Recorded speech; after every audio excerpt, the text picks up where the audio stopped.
I mean, we can just start. So we're live right Yeah. now. Um, all right, chat. I don't know how many people are in here. We had a few technical difficulties, but yeah, as I was saying before we had to end the stream, it's gonna be a different type of stream. We're gonna be, just having fun going into conspiracies with the Revel, and for me, this is more so just fun and entertaining.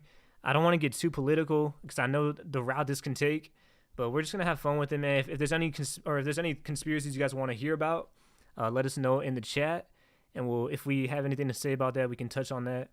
Um, but I have a few that I want to go into. And Evil, he's done his own channel.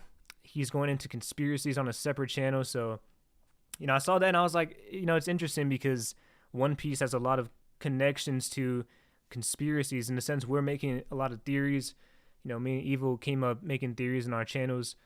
And so, a lot of that stems in a way, like if you look at the One Piece world, and you look into the real world, there's also so many mysteries and strange coincidences, I guess you could say, in the real world.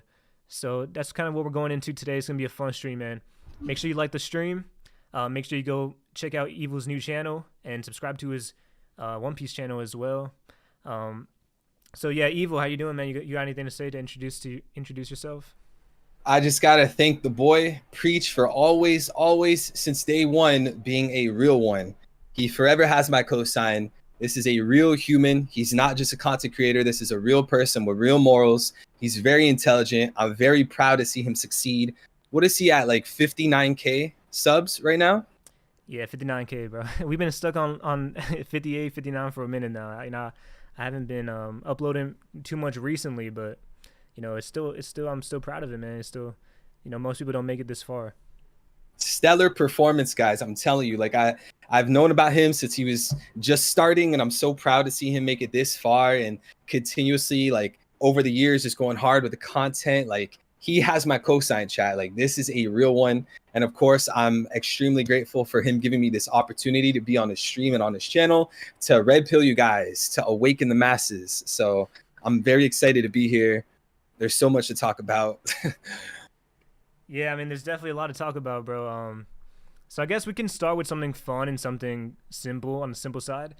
I want to ask you about aliens. Before we started streaming, you mentioned it, and I'll just say this: if you want to try to convince me, you can, because I'm not like a big alien believer in the sense of like the main idea when you think of aliens, the grays and these kind of like UFOs. I do, I'm not gonna say UFOs are not real. I'm just not convinced that they're actually aliens that you think of that are doing it. When I see a UFO, I think it's like maybe like a government, a government aircraft or some kind of unidentified thing like that. But I'm fully, I'm fully excited to have this conversation about aliens because, it's like the biggest conspiracy, I would say. I think when people think conspiracy, they instantly think of aliens. So I mean, if you want to go in and cook your alien theories, bro. I know there's a lot of stuff out there. I would say this too: if we're talking about aliens, I can see a possibility where it's like aliens do exist, where they're kind of like some kind of like I don't know if have you seen the series Ben 10? Yeah, Ben 10. Yeah, like I used to like aliens a lot when I was a kid, and I remember there was a ghost alien. And I always think maybe it could be something like that. Like aliens could be similar to ghost, some kind of being that we can't really see, some kind of spiritual thing. But yeah, bro, go ahead with the aliens. All right. So as a kid, like I remember like figuring out what a laptop is. I would always like before school early in the morning, like after my dad left work and my mom's like asleep, I would go and sneak on the computer and try to look up UFOs and Area 51. And like I was a kid, I didn't know anything. And I thought it was the most interesting thing in the world. But, after that happened, I started to go through life. I went to middle school, high school, got out of high school and all this stuff. And, I was not a fan of conspiracy theories. I always thought, like, if these things were true, how is no one talking about it? Like, how is there no proof of it? And I've come to realize, like, a lot of times in this world, people work together as a gang and they're all in on it together.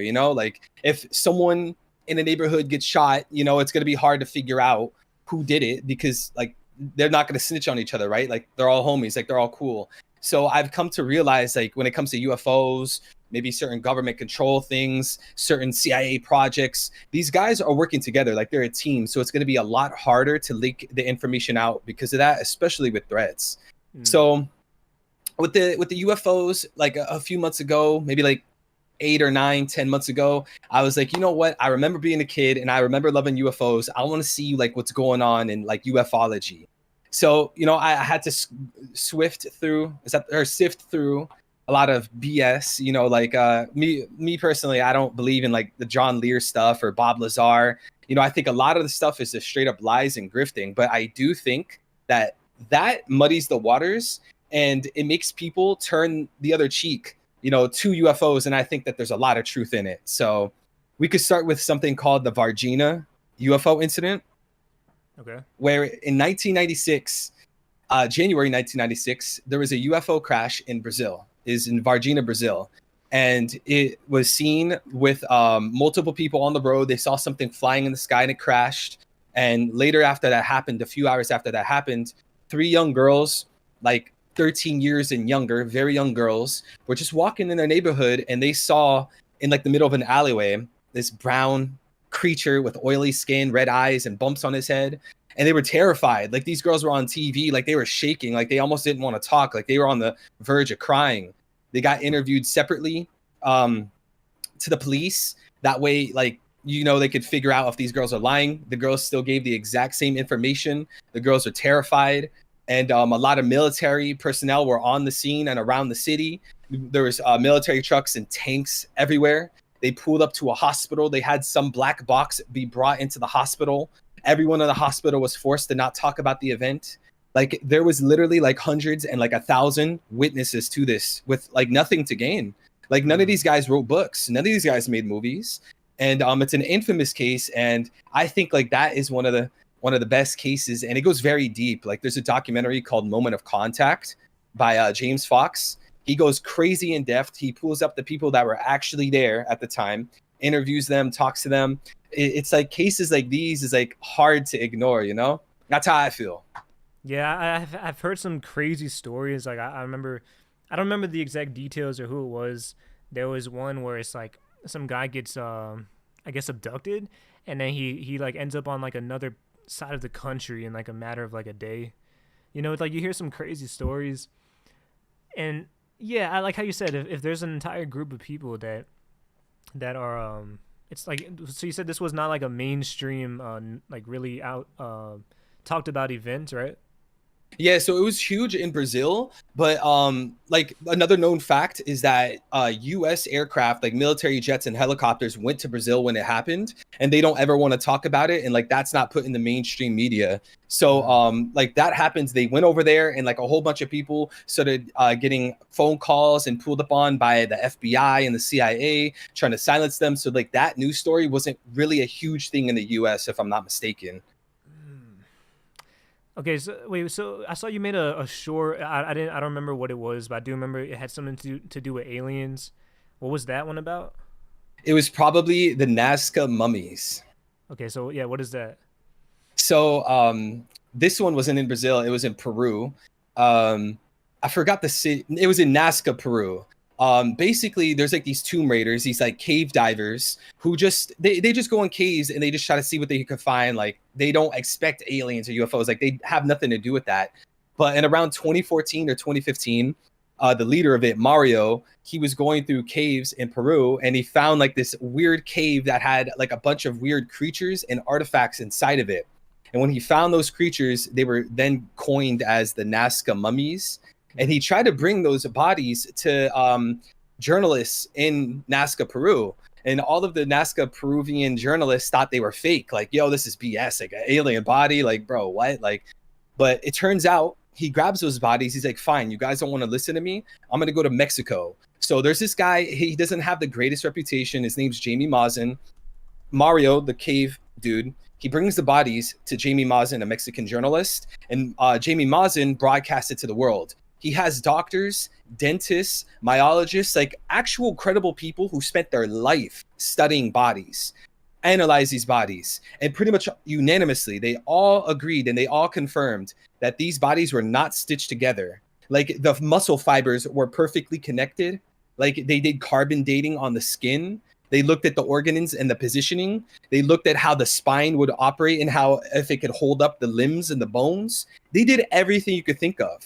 And I'm talking about people from across the world, people from Japan, people from Australia, people from Russia. They all looked into it. But the thing that makes people go against Nasca Peru aliens is someone out there, I don't know his name, but he made replicas of the bodies that were broadcasted by Jamie Maussan, and he tried selling them. So he put them in a package and they shipped it. He tried to ship it, over the plane. And TSA at the airport, they found the package and they thought it was suspicious. They opened up the package and the dolls have like these little dresses on them. So mainstream media took that story, and the bodies were obviously fake because it was a replica by some random dude. Mainstream media took that event. They took the fake bodies and made it seem like it was Jamie Maussan's bodies, but they weren't. So now Jamie Maussan literally launched a lawsuit against Peru, the state of Peru, as well as this guy for doing that. But you'll never hear about that side of the story. It's interesting. It's like dinosaurs, right? Like there's a lot of stories of dinosaurs, but then there's also a lot, like there was an immense amount of fraud when it comes to dinosaurs, especially like 200 years ago. It's not to say that dinosaurs don't exist, or there's not some ancient creatures that don't exist, but it's to say like a lot of it could be false, a lot of it could be corruption, because people are trying to make money and they take advantage of the situation. But yeah, so it's interesting because with aliens. So I'm gonna just ask you: do you believe aliens? 100%. And like, I don't believe every case is true. Like, there's grifters everywhere. Like, people want to sell you a book. They want you to pay to join like this secret conference where they talk about things that they can't tell the public. Bro, there's an infinite amount of grifters in the alien UFO scene. But like, I'm very like reasonable. And I look at things for what it is. I want to see if there's any physical evidence, if there's any eyewitness testimony, if there's any people that signed an NDA, any people that did a lie detector test. Like, I try to be as fair and as reasonable as possible. So I do believe in UFOs and aliens. So what is your like idea of an alien? Do you think it's specifically a being from a different world? Do you think it's something that is just like a different species that's unknown, or like how do you classify it? And like, what are your thoughts of aliens?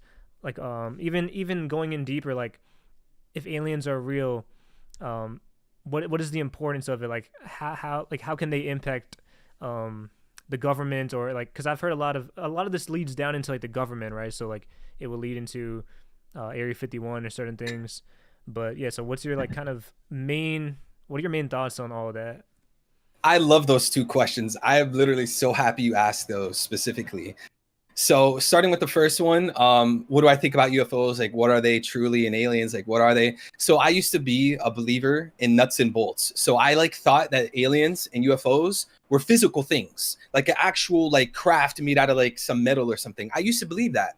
And like, I was like I guess I would still say I'm logical, but like I was like die hard on that. Like, I wasn't really into the parallel universes and the multi-dimensions. I wasn't really into that. So I always believed that.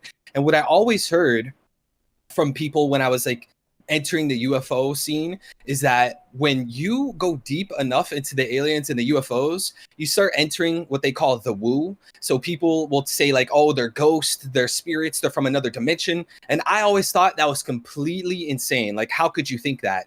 But that literally happened to me. The more I looked into it, the more like I started to lean into that. There's this famous UFO researcher named Jacques Vallée. He's worked for Project Blue Book, which was an official investigation into UFOs back in the 50s and 60s. Like, it was known, like they went on the news and everything. He used to work with them. And he's written so many books showing how when it comes to the paranormal, ghosts, forest spirits, and all that kind of stuff, it's exactly like the UFOs and the aliens. So his theory is saying that UFOs and aliens are like, it's like a higher dimensional creature, like some kind of higher spirit, and it's manifesting itself differently over the course of time. So like maybe in the past, in the long distant past, they were forest spirits, they were fairies, they were angels, they were demons, but like this higher entity is able to display itself differently depending on what the time is and like who it's interacting with.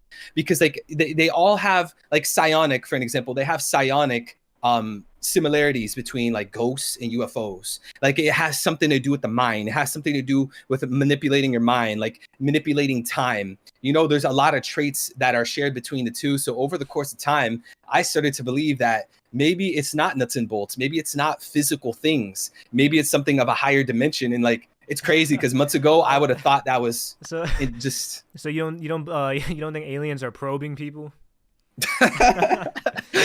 aliens probably see like the UFO abduction ones. I don't really, I can't think of a case where I believe it. Like those most of the time seem to me like people that are trying to sell you a book and get some internet clout and stuff like that. Like that's just my personal opinion, you know? Yeah, it's but interesting with the probes. Yeah, no, it's funny. Like, well, even before we said like aliens, the one I don't believe in aliens necessarily, but if I was going to say there could be some credibility, I would say like I agree with you. It's like they would be more so a supernatural merging with alien. Like it wouldn't just be what what the stereotype of an alien is. I would say it probably would be something more spiritual, but yeah, you know, I agree with that. It could be definitely possible because you know there's a lot of interesting unexplainable things that people have seen, that people have witnessed, and I guess you could say like everyone has these stories are schizophrenic, but it's like I'm not like I just don't think it's like I feel like there's too many stories when it comes to like ghosts and supernatural and even like aliens where it's like I guess these people are all crazy, bro, but it's like I don't know, bro. I feel like just calling people crazy also just makes it where people are trying to run away from the conversation. So Yeah, so I like how you said like that whole crazy thing. So, bro, there's actually a ton, probably like hundreds of air pilots, people in the military across multiple countries across the world. Cause like people forget that like UFOs and aliens, it's not a United States thing. It's a worldwide thing. So there's a lot of cases from Russia, China, Japan, Brazil. There's a lot of cases. So there's a lot of these guys that are in the military. Like they put their life on the line to defend their country. They know how to pilot a jet. Like these are normal people that, you know, when you're in the military, they have to do psychological evaluations on you. Like these are credible people that have put their careers on the line. Like some people were literally kicked out of being in the Air Force to talk about craft that they saw on their radar. You know, like a lot of them are normal people. And of course, there's a lot of psychopaths, like what you said, like schizophrenic people. But you were also asking, why do aliens matter? What's the point of UFOs? We still got to go to work tomorrow. What's the point? What I would argue is the most important thing in my eyes for UFOs and aliens is that people have been silenced, killed, and slandered over this topic. And that's not even a conspiracy. Like that's a known fact. People have lost their jobs talking about this, things that they've seen, even when they were in the military. People get slandered until companies just don't want to work with you anymore because they think you're psychotic. And there's been many people that have died under mysterious circumstances that were recently talking about UFOs. Like, how do you live a safe life, a happy, healthy life? You're probably even a homebody, and now you start talking about how you saw this certain thing when you were driving down the road, or maybe you used to be an air pilot and you saw this certain craft that just disappeared, and now you're dead. Like, well, I'll say this. So I would argue that. I talked to Parvision about this before. I don't know if it was on stream. It might have been on stream. I think it was. Yeah, bro. I've seen a UFO before when I was very young. My brother, you could ask him. You know, my friends. We all saw it, bro, and it's like it's not like I guess you could say like it's like I said earlier too, it could be a government aircraft or something that's not really like an alien, but I've seen it, bro. So I'm like, are you gonna say I'm crazy? I mean, if everybody there is saying the same thing, it's like, you know, that's why. So I do kind of give people a chance when it comes to these stories. I know some people are crazy, but at the same time, you know, I've been there, and most people would just say, oh, it's just crazy, whatever. But yeah, man, I've seen a UFO before when I was very young, and I vividly remember, bro. Like when you see a flash in the night, it's like, and I live in a city too, so it's like it's gonna be kind of harder to see something like that. But yeah, so I've seen stuff like that before, and I've never crazy seen stories, bro. I've heard crazy stories. You know, I'm in the barbershop. People were talking about, you know, I saw alien when I went like hiking and stuff, like cave when I went to a cave. Listen, bro, I've heard it all, and so like I like to say, just give people some kind of a chance, you know. Yeah, so the thing with the like UFOs being like a government project, like government craft, bro, that makes complete sense. I totally understand it. Like our government is probably decades ahead when it comes to technology than like what us common citizens have. I totally understand that take. But like my problem with it is that there's something called the Streisand effect or the Streisand effect, which is basically when you try to hide something or cover something up, it brings more attention to it. So like in my eyes, is like if they wanted to hide like their technology because they want to have a one up on Russia or China or whoever, why would they bring attention to it? You know, like that seems like it would backfire on them. Like you want to catch your enemy by the surprise, you know, like the art of war, Sun Tzu, like divide and conquer, all these kinds of things. You want to catch your enemy off guard. So like when you have all of these military personnel, all of these United States Air Force pilots coming out with recorded data, like they literally have the radar that they could prove and they've submitted to prove things that they've seen, it just makes me think like, why would they bring attention to what they have? Like that would just backfire on them. Plus they would get in like a lot of trouble. You know, that's what I think about. Well, you brought up a good point, and I want to go into just switch topics here. You said the government has decades of. I mean, I've seen some people say it's 20 to 30 years ahead, and it's always been like that. And I hear so we're gonna go into moon landing conspiracies. So you believe in aliens? I'm questionable. I'm not saying I guarantee it or anything.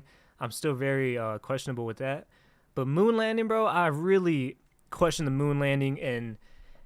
And so a big argument that I hear is like people say, you know, we didn't have the technology. It would have been cheaper to just go, or what is the argument? They say like it would have been more expensive to fake the moon landing than to just go. And I think that's like kind of an absurd statement, especially when you consider what you just said. The government is always so far ahead in technology, where they definitely had the technology to create a fake moon landing. You know, people are comparing technology that we see on a movie, but the government is even more highly advanced when it comes to certain things. They have the best scientists, they have the best technology, and so I think that's kind of a really just kind of a lazy argument. And I hear that as like the main argument for going against the moon landing being fraudulent. But do you have any more thoughts on the moon landing? So the moon landing, man, I'm like 50-50 on the moon landing because I see the arguments from both sides. I don't really lean towards either one. But you know, there's a lot of interesting things that we have to talk about. Like you said, like some people would argue it'd be cheaper to go to the moon than to fake it. To me, that's absurd as well. Like that's absurd, how? Bro. That's crazy. That's just how? Crazy. Especially when it's the first time, right? Yeah, and I just don't even know where to start with that. But I don't remember who it was. It might have been NASA. Like there was some like official government agency that hit up they got exposed for hitting up a movie production company or something like that, like right before the moon landing. That's a huge red flag. You know, like people could point at like the shadows with the people walking. They'll talk about the shadows of the flag. I don't know. It's very strange. And like there was recently, I was talking to you about this earlier before we started.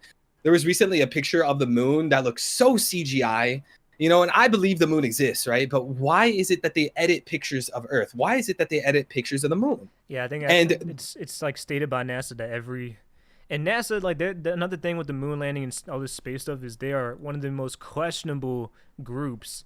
But going back to what you said, yeah, like NASA has said all of these images of the Earth and many of the ones of the moon, I mean, they're not real, bro. Like you could say they're I guess what is the right way to say they're photogenically created, right? Yeah, photogenically created. They're like modified. It's just it makes like, you there's nothing that's. I think there's only one real where they said this was the real picture of the Earth, and that was like 40 years ago. And so like I'm really questioning that one too, when like 99% of them are fake. So and they don't really hide from that. They just say it has to be that way because of a certain angle or like. But yeah, there's never been a real picture of the Earth. Yeah, it's weird because like also guys, Preach was asking me about flat Earth before we started the stream.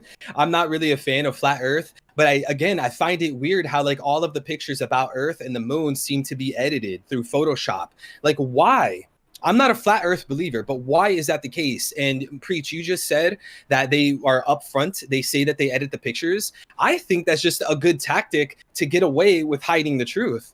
Because think about it, like if you can if you could be like, okay, fine, the pictures are edited, but like this is still a real thing. It gives people, it gives you more wiggle room. People are more willing to believe you if you give like a half truth, you know. Yeah. So with the moon landing, another argument that I see people make is when the U.S. got back from the moon, they had all the technology, right? They landed, had everything there.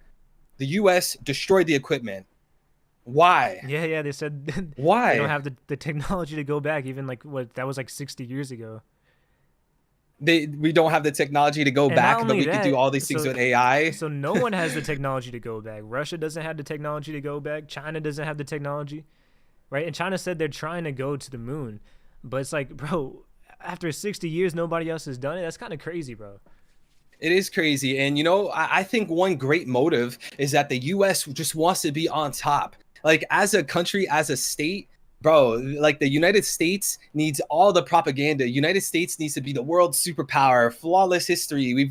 We're number one in everything. Like, I think that that's the most obvious motive. So if you remember back when the moon landing first took place, it was a race between Russia and the US. So they had all the reason in the world to make this up and lie that way. You know what? The United States first people to land on the moon, like that to me is like a really easy motive to find, you know? Yeah, for sure. I mean, and then like I guess some people will argue that there's nothing really on the moon. There's no reason to go back. I guess that's a good argument. But it's just at the same time, bro, it's like, are you really gonna tell me that China or Russia, our competitors are not gonna question the validity of a moon landing when it has this many question marks? And like, why would they not be like, let's just go ourselves and figure this out? If it's and like, because if it is fake, or if it is real, then they can also point it out. And especially years later, bro, 60 years later, we have way better technology. We can explore the moon because I think when they went to the moon, or what they said they went to the moon, they didn't see the full moon. Like people always talk about the dark side of the moon, different parts of the moon. It's like you're only exploring a very small section of it. I know it's not like a huge, it's not supposed to be this huge thing like the Earth, but yeah, there's it's just like interesting to me that no one ever wanted to go back. Yeah, I like how you brought up the dark side of the moon because there was like this I think it was a congressional hearing a few months ago.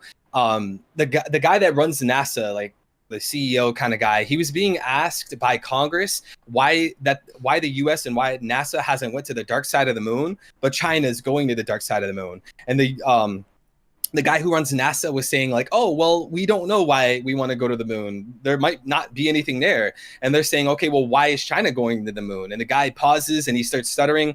Oh, well, I don't know. And it just seems, it reeks of like you're hiding something. Like you're not telling us the full truth. Like this was recent, actually. Yeah, and so like China, excuse me. Yeah, China is going to they want to go to the moon. Elon Musk wants to explore Mars. I think we're gonna see a lot more updates on space in the next 50 years. We'll have to wait and see. I mean, yeah. So I guess where can we go, Chad? What do you guys want us to go into? I have some more notes that we can jump into, but I want to see what you guys want to hear us talk about. 62%. The moon landing is not fake.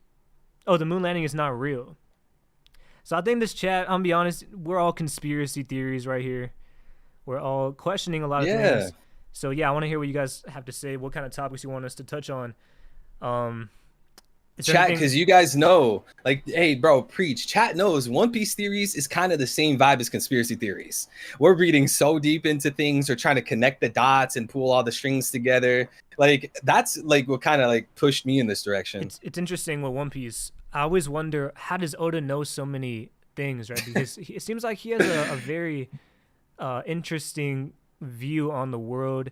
I mean, even in his first in the first volume, there's like a picture of him with an alien mask, right? So like, it really hints that he's leaning in towards conspiracies, and you can definitely tell in the series the way it's written, the way there's a lot of government conspiracies. I mean, the Gorosei with all this stuff going on, you got like basically like demons running the world, and like that's an interesting message to go into. Who's at the top of the world, who's running things, why is there so much corruption within the governments? There's a lot of interesting messaging I think Oda does subtly through One Piece. Yeah, Oda definitely made One Piece about the New World Order. Like, think about how these secret guys took out who could have been Yeah. possibly the king of the world, and now this guy's the king of the world, and they operate in the shadows, and they created this entire new agenda, and they rewrote history. Like, bro, that is literally some new world order type of stuff. Okay, someone said, "What do you guys think of living in a simulation?" Oh man. See, for me, like the simulation thing is like, I'm gonna sound like a total buzzkill, and I'm sorry, but like it makes me feel like, okay, well, what should I do? Like It's I still have emotions. Like what I'm doing matters. I don't know if it's like if you go into philosophy, there's the idea of determinism. Have you heard of that? Determinism. Where like everything is Nah. basically like we're all gonna do everything no matter what. Like everything is already predestined. Everything like all of our actions are already chosen. It's like kind of a simulation in a sense, but it's more so saying like there's not really a free will. It was always going to happen. So more like destiny. Everything is fated. Even things that seem like it's our choice is not really. It's just all because of certain variables. So I mean, it gets into a very the way I see it is, some people believe it. It's actually a pretty decent chunk of scientists are starting to believe it. But the way I see it is, it's just a mentality of how you said it. It becomes very dark, very nihilistic. You begin to kind of just give up on reality. So I mean, I'm not sure. Even if it is real, I'm not sure if it's the right mentality for mental health, for just an outlook on life. It might just be too dark. Yeah, I like that you say that because I could now use that as an argument for government or the elites trying to create a demoralization tactic. Trying to demoralize the public, trying to demoralize people so that they don't become leaders, and maybe they don't operate with masculinity, or they don't try to achieve things, or they don't try to break out of the matrix or leave being a cog in the machine. That might be like a tactic on demoralizing people. Because I also want to say really quick, Veiled Flame Alchemist said the universe is a simulation, but that doesn't make it any less real than it is.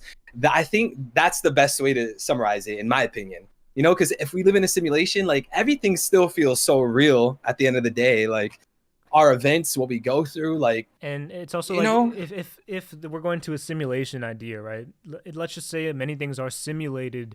There's like a certain order to the world and to nature, to certain things, which does seem real. Like if you look into if you just go into the world and see like certain things happen a certain way, it's just the way it is. Well, like for example with math, right? If you look at the math equations, well, 2 + 2 = 4. It's just the way, kind of like a rule that just was created for the world, or I guess the universe. And if you go deeper into that, I know people will say it can go dark, but you could also look at a different way and see of a sense of God, right? Some kind of divine creation of the universe, for even like a law like math, or certain just certain truths that accepted in the world. So I guess you could look at it a different way. It's more perspective, nihilistic viewpoint, or a godly creation. Yeah, I love that you said that because like I for a large portion of my life I was agnostic, and I was even atheist. I wasn't really like a religious person for most of my life. But recently I look at getting into conspiracies and looking at all the occult and stuff like that. I started wondering, like, why is there so much hatred directed towards Jesus Christ? Like, why is like all the elites and all these evil people around the world like trying to push their propaganda? Why do they keep targeting Jesus Christ specifically? So that made me lean towards the religious side and being more uplifting and not nihilistic. But I'm leading this into the idea that I started looking into how the world operates, how animals perfectly coexist in the ecosystem, like everything runs perfectly. I look at how our DNA in our body is a language, right? So with computers, they're written into a language of ones and zeros. If you look at our DNA, it's a language, right? That's how we understood DNA and how it works, because The we realized that it's a language. So if it's a language, someone had to make that What is it? language. Have you heard of the Fibonacci sequence? Have you heard of it? Fibonacci Yeah, sequence. Yeah. Yep. yeah, it's interesting. Yeah. Yeah. So it makes me think, like, again, chat, this is just my personal opinion. I'm curious to see what you guys think, by the way. I'm reading the chat. So we But, can, I yeah, chat. I want to go hear what ahead. you guys have to say. I want to, like I said, also if you want us to talk about any specific topics, go ahead, tell us in the chat. But going into this religious, idea. I'm not particularly religious. I do believe there's a God, um, but I would say this. What do you, okay? So because you're on a more religious perspective, I've been seeing a lot more recently in the last, I would say, last 4 or 5 years. There's been a conspiracy, I guess you could say, a conversation about an attack on religion, a concerted, like a specific attack, not just like people falling out of religion, but a specific attack to go against religion. Like I said, I'm not biased here. I'm really genuinely asking, because I do see kind of a, it seems like a media push against religion, and there are problems in religion. Like, no, religion's not perfect, but it does seem very interesting. Like with social media, with a lot of technology, and the interesting thing is too with science. Some things in religion are becoming proven true, and a lot of people use science to discredit religion, but at the same time, it's also proving some things true. So it's a kind of an interesting conversation. Yeah, there's definitely like a media push against religion. The way I see it, like I'll use Christianity as an example. Like I believe that Christianity is a great form of living a good life. It teaches about loving your enemy as well as loving your neighbor. It teaches about treating your body as a temple, not abusing your body. It teaches you about how to be a leader. It even teaches you about money. So I think a big push against Christianity, or I guess just religion, is like to destroy these values that we have that's uniting people. Because if people can unite under the same belief system as well, especially if it's positive, that's a good way to gain control of people. Because I would argue a lot of people live happy, healthy lives because of their faith. Whether they're Christian or Muslim or Buddhist, whatever religion, they live good lives because of that. And I believe that the elites and the ones in power, the people pulling the strings, they want us as weak and as confused as possible, because that's how you can control your enemy. That's how you capture them. That's how you turn them into a cog in the machine. And that's how you get them to believe what you want them to believe. And I think like the biggest obstacle nowadays for elites controlling people and elites controlling people, controlling how people think, is religion. And they have to eliminate religion at all costs. And this goes into politics too. I won't really go into that, but certain parts of politics don't really assimilate well with, let's say, Christianity or Islam. It just doesn't work. So I think that there's a lot of motive to attack religion, as far as the elites go.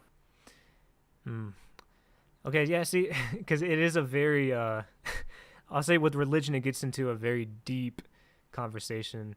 I don't know if we want to go too deep into it. I'll read some chats here. I feel religion now is an amalgamation of philosophy handed down generationally, but this would mean it may stem from higher beings, but as people misuse the trust of this informational handoff. Okay, who could have created the genetic blueprint of Fibonacci sequence that's imprinted everywhere from nature to humans? There must be an intelligent creator. Yeah, see, that's the thing with me. I do think there is some kind of creator, some kind of godly force.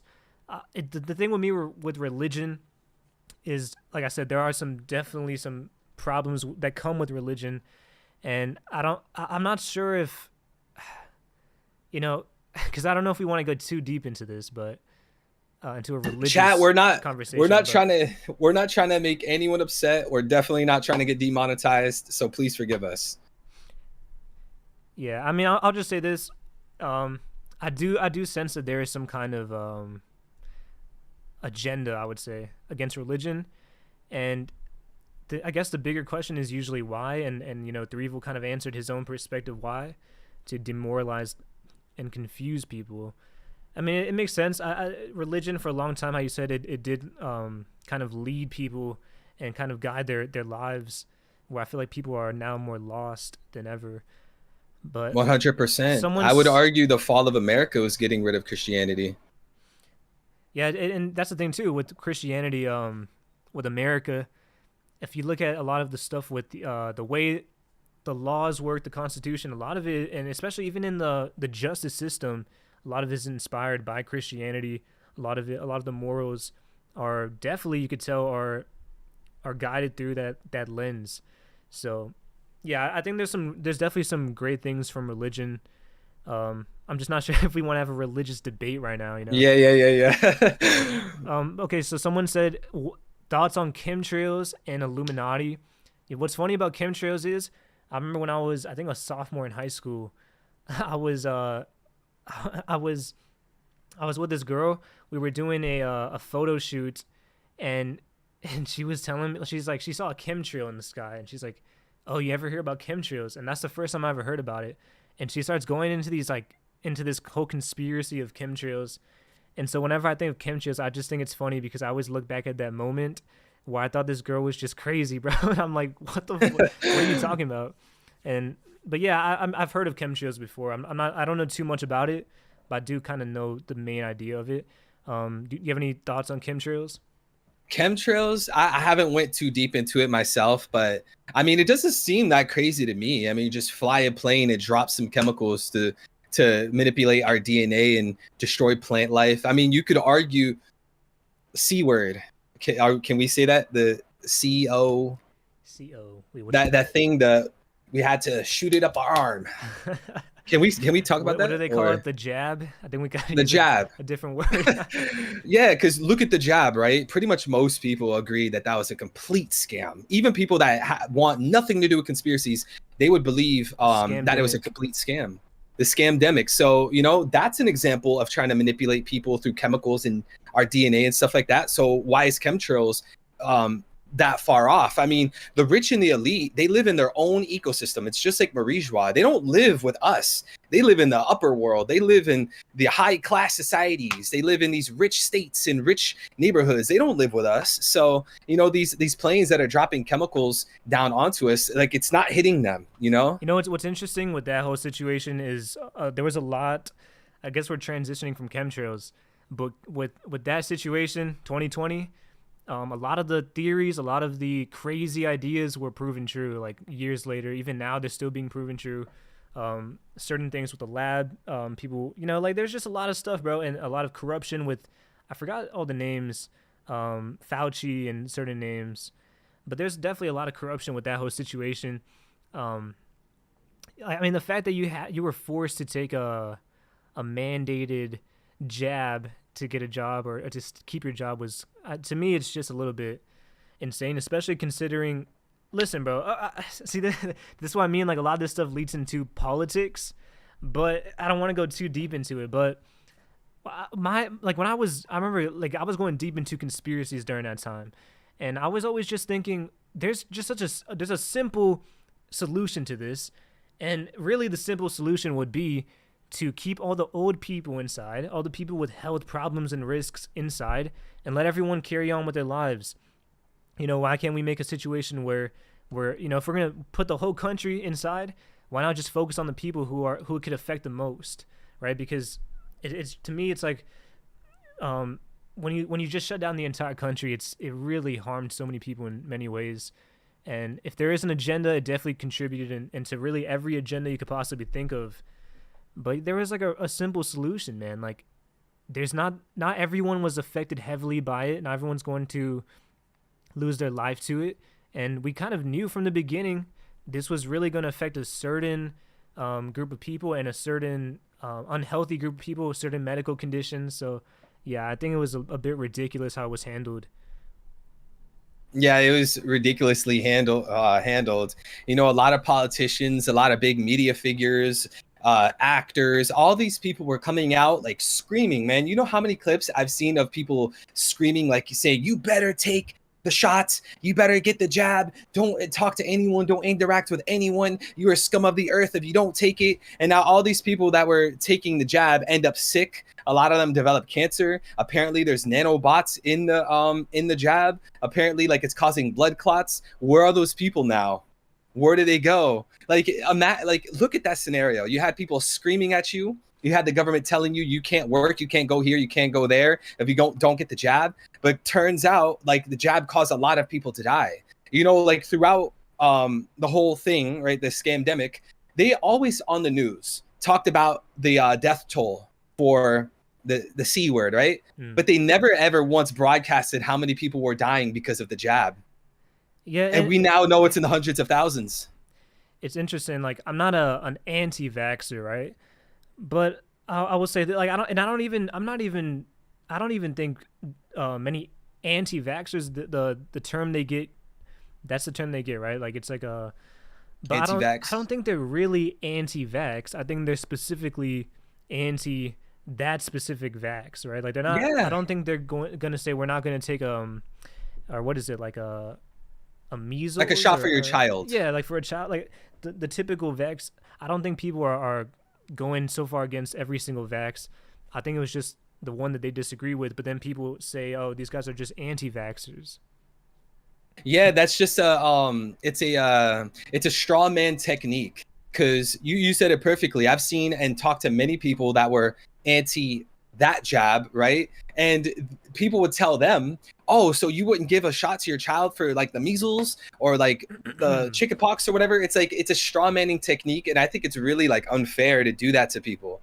You know, I feel like when people are like fueled with anger and like fueled with bias, they like to strawman other people's arguments, and that just makes things a lot uh, more unfair. And in this circumstance, when we talk about the C word, like they are using the strawman technique to further force people and influence people and bully people into getting it. And like no one talks about how all those people were acting that way, and now they're not saying anything when it's been proven to give people blood clots, even cancer, all the nanobots, all of these things.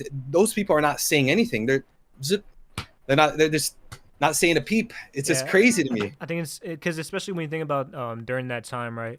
These vaccines were being rushed out, and I guess they were tested to some extent, but usually it would take much longer and much better testing. I guess you could say because of or I guess the situation that it was like it was a very like you had to be quick on your feet and kind of get this vaccine out. But at the same time, it's like of course there's going to be a lot of negative side effects to something that's not really tested well compared to other situations. And then you have another.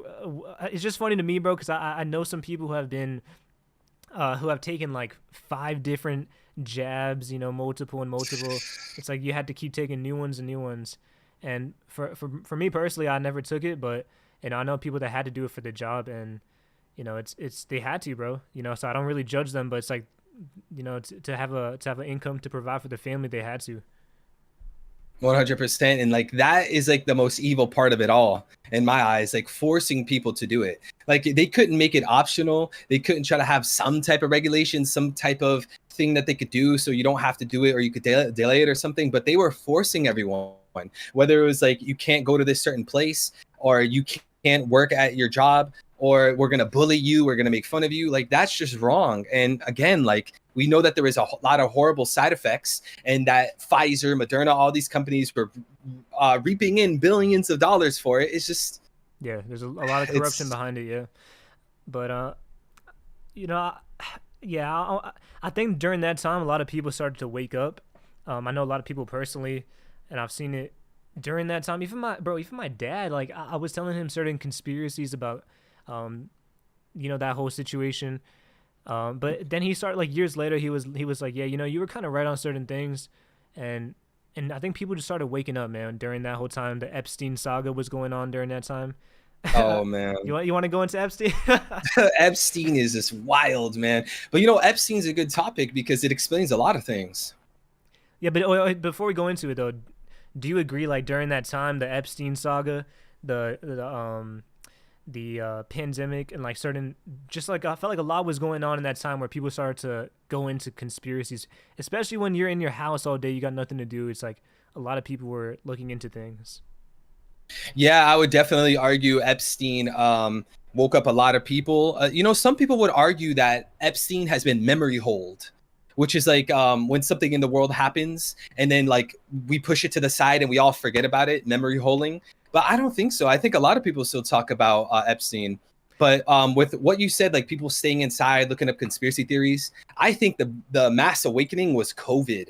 I've talked to so many people that woke up to the matrix that we live in, the philosophical matrix, because of COVID. I think that woke up a lot of people. Yeah, I think so. Yeah, I think it was both really, but because I think with Epstein, it's more so showcasing the corruption from the elite level, from I mean, let's just be okay. We can just go into Epstein, bro. Like sometimes I think about the Epstein situation, and I honestly I think it's like a movie, bro. It doesn't even seem real what happened. Like, it's just so mind blowing that it actually happened to me, and like it's just hard to even think about. I think they said the cameras were shut off. Some guy fell asleep. It's like, what kind of movie plot is this? Like, it's like, bro, you got one of the most corrupt people in the world, and we still have no answers.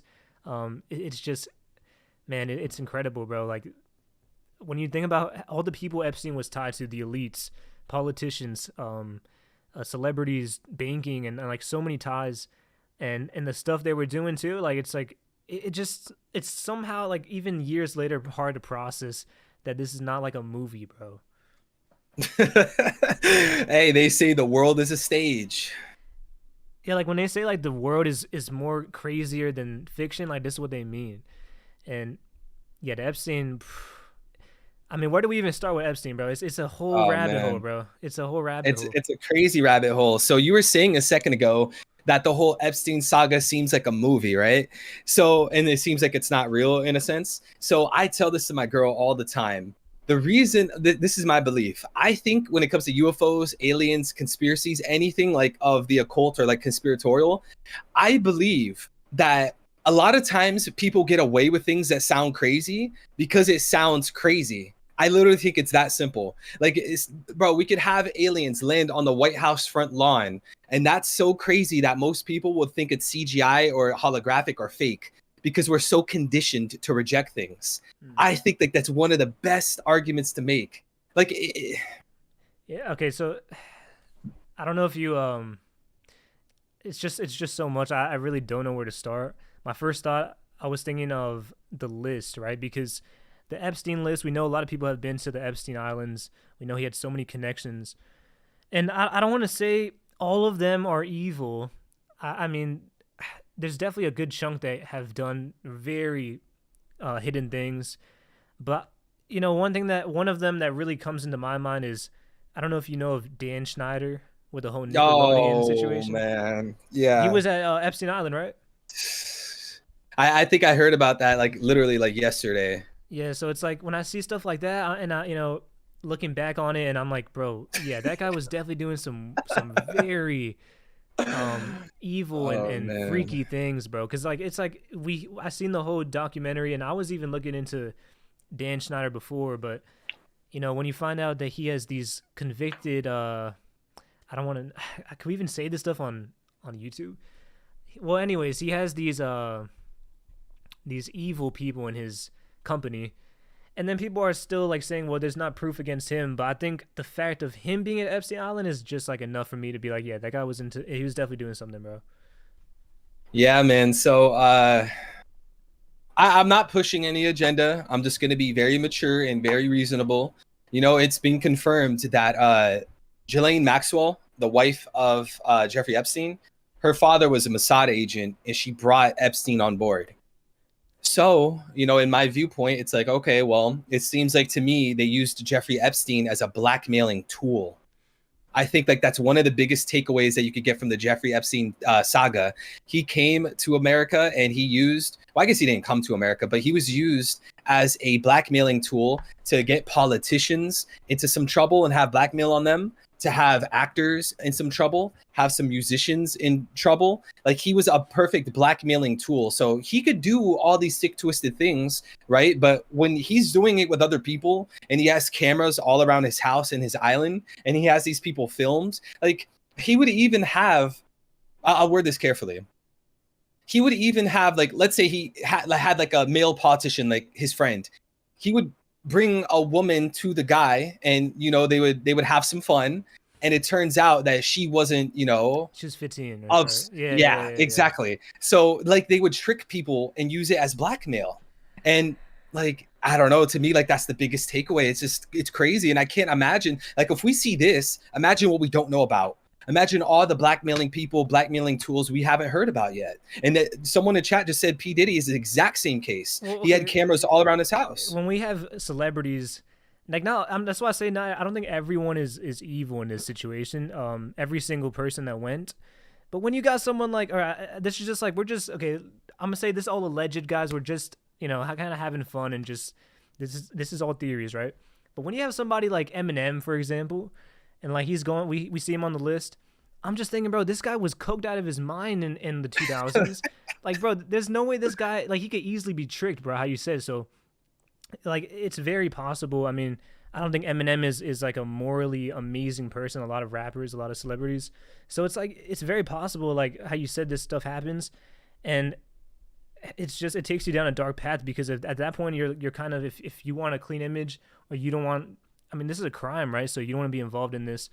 And then it's like, now you're kind of a puppet, right? Like now you kind of are forced to kind of be at their whim.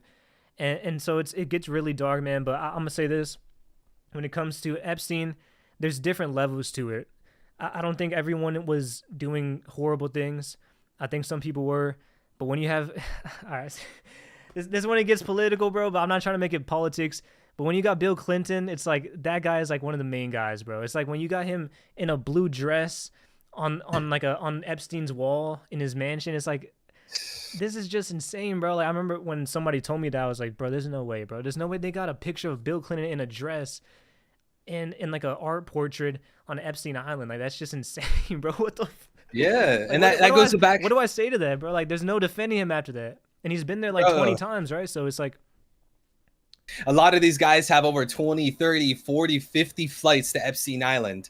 And two things. So you were talking about the Bill Clinton painting. I know what you're referring to. That, again, that's one of those things where it's like, yo, what you're telling me, what I'm hearing is so crazy. I'm not going to believe that. But then you go and you look into it and you see it for yourself. You're like, wait, it's so real, it's true? It's real.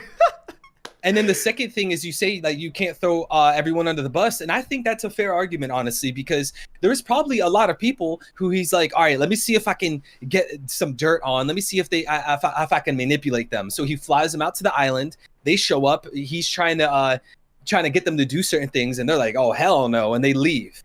Right. So, you can't necessarily say like just because someone flew to the island one time that they did anything. But those guys like Bill Clinton, what is it? 46 flights? Yeah, bro. Nah. See, that's what I'm saying. Like Bill Clinton, like he's definitely one of the main guys. And I think most people agree with that one. But yeah, it's like how you said, some people get tricked. Some people get manipulated. Some people, it's like, especially when you're going to these parties, bro. And I mean, when I think of the Epstein situation, and it's just terrifying, bro, because imagine you're like a 14-year-old girl or whatever, and like or like a 15-year-old, and you're in this like this island, bro, this island where no one knows where it is. No one, like, it's like you're kind of stranded on this island with these weirdos, and that's like the most terrifying part of it, because it's like where you really feel like trapped and you don't know what they're gonna do, right? Like sometimes I'm not gonna defend him. I'm gonna say like sometimes it wouldn't be as bad as other times. But you don't even know, bro. The only thing going through your mind is, yo, like, this guy could kill me or whatever. Like, you don't know what could happen. So I think that's also the most traumatizing part of it, too, is, like, you're just stranded on this island with these two criminals, and they tricked you, they manipulated you, and you were not expecting, it's just a crazy situation to put somebody through, man. Yeah, and guys, if you ever want to look into the stuff, if you have no clue what we're talking about, Netflix has a full documentary about that Jeffrey Epstein saga. It doesn't go too crazy into the details, but it has many of the witnesses, many of the victims in the documentary. You guys could check that out. It's on Netflix. It's a good starting point if you guys want to learn more about it, but it's very sick. It's very twisted. You bring these girls over, they're in the middle of nowhere. Like, they don't have a boat to go drive away. They can't swim in the middle of the ocean. Like, that's terrifying. That's beyond evil. Man, no, yeah, it's yeah, I just, and like I said, it just, considering what happened with Epstein and how it all went down, we still don't have really too many answers of how that whole situation happened. When you find out the cameras were blacked out, and like, how does he, and even the autopsy was conflicting with, the cause of how he went out, and like so many question marks, bro. It's like, this is just a cover up. There's so much corruption, bro, and for one of the most important criminals in the world. Yeah, could you imagine how many court cases they would be if they wanted to actually act on the flight logs? Somebody said somebody brought up Stephen Hawking. You heard about Stephen Hawking? Oh yeah, that was wild. That guy's bro. He's a wild guy, bro. Like, I'm not gonna lie. Like, Stephen Hawking, he was into some freaky, like. I don't know about that guy, man. He had to get into the taboo.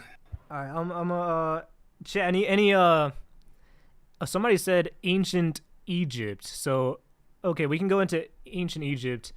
I'm not too knowledgeable on ancient Egypt, but I will say, bro, when it comes to the pyramids and stuff, it's like I don't know, because I've seen so many different theories, right? Like some people say it was aliens that helped create it. They said there's ancient technology in the past that helped create it. I've heard it all.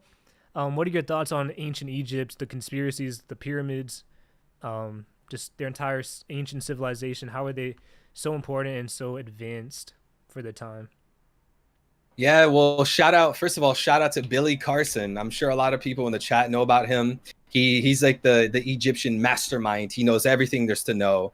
And with the pyramids, you have to wonder, like, how are they on like a perfect latitude, longitude, like axis? How do they point like perfectly north? How is everything aligned perfectly? Like, what people don't talk about with the pyramids, I feel, is that all of the blocks, they had to be positioned in that way exactly in order for it to work.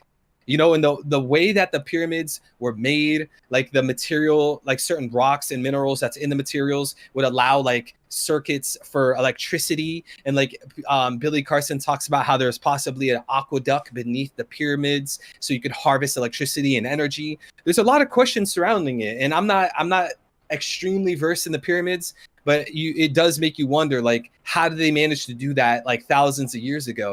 Like, why isn't there more research being done on it? Why can't we still definitively say, like, they used this technology, they did this thing to make the pyramids? Like, no one has an answer.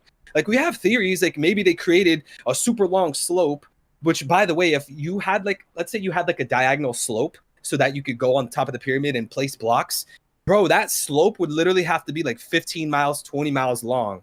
Bro, it was funny. You know like, how impossible yeah, that would like be? I remember watching an ancient Egypt video when I was like 16 or 15 or whatever, and I'm just sitting there like this, and like, man, build this brick by brick. They're carrying up these perfectly symmetrical objects, and everything is like mathematically perfect.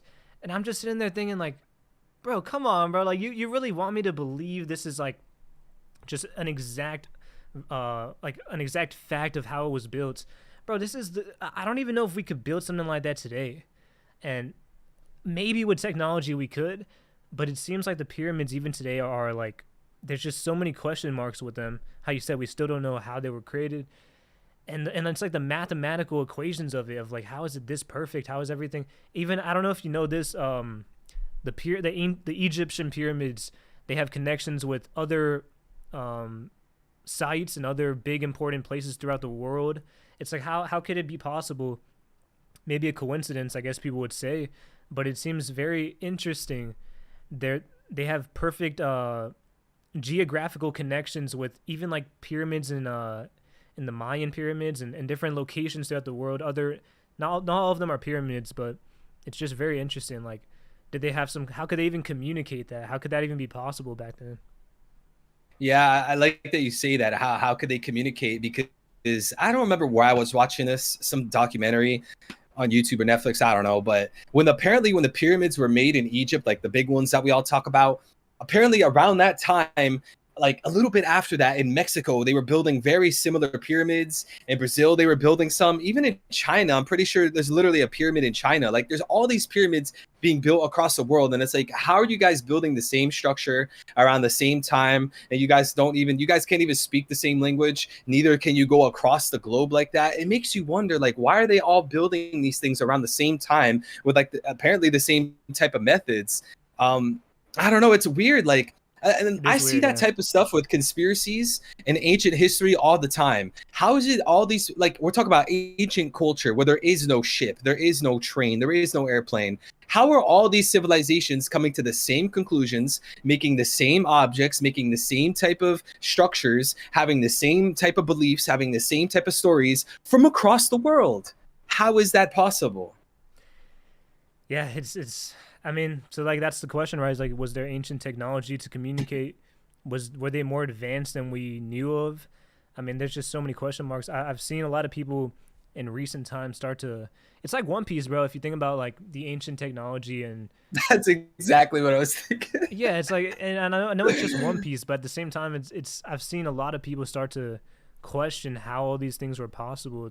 they seem like almost unexplainable. How bro, like they might not be advanced in a technological sense that we consider, but they definitely had a lot of technology, a lot of geniuses in there. Like it's just incredible how they could do it, and I do wonder, how you said, why is it like such a taboo to why is it so taboo to go against the grain and question, like bro, I'm like in like school and I'm just like, bro, come on, this is some BS, man. Like we can't even just at least question, like this is just stupid, bro. Like I mean, hey, bro, it's in One Piece. Doflamingo said it best. The victors decide history. History in the past is written by the victor. yeah, it's true. So I think So, that makes me think there's a lot of lies going on, and we should question things. And if you're not allowed to question things, that's a bigger red flag. That's all I'll say. all right, so I see Epstein sounds like Jimmy Savile. I have heard of him. I watched a video on it a while ago, like years ago during the Epstein stuff. I know you're talking about the British guy, but I think Epstein was more like how Evil said, he was more connected and corrupt with kind of orchestrating so many different blackmailing and so many ties within politics and celebrities. And so I know Jimmy Savile was definitely evil, but I don't know if he had that type of control and that type of influence. So okay, yeah. So do you have any like big ones that you want to go into? Big conspiracies. Yeah, like do you have like a main or something you're interested in that we haven't gone over yet? Yeah, we could talk a little bit about adrenochrome. That's safe. You don't Oh, really bro, get that's flagged. listen, bro. I'll never forget when someone told me about Adrenochrome, and listen, bro. Like I know it's safe, but at the same time, it might be one of the darker and weirder. Like it's just kind of like. All right, I'll ask you. Do you believe it? Do you believe that that's happening? Yeah, 100%. And I believe like adrenochrome, that type of stuff. I was telling Preach about this, or I was telling Preach about this earlier, guys.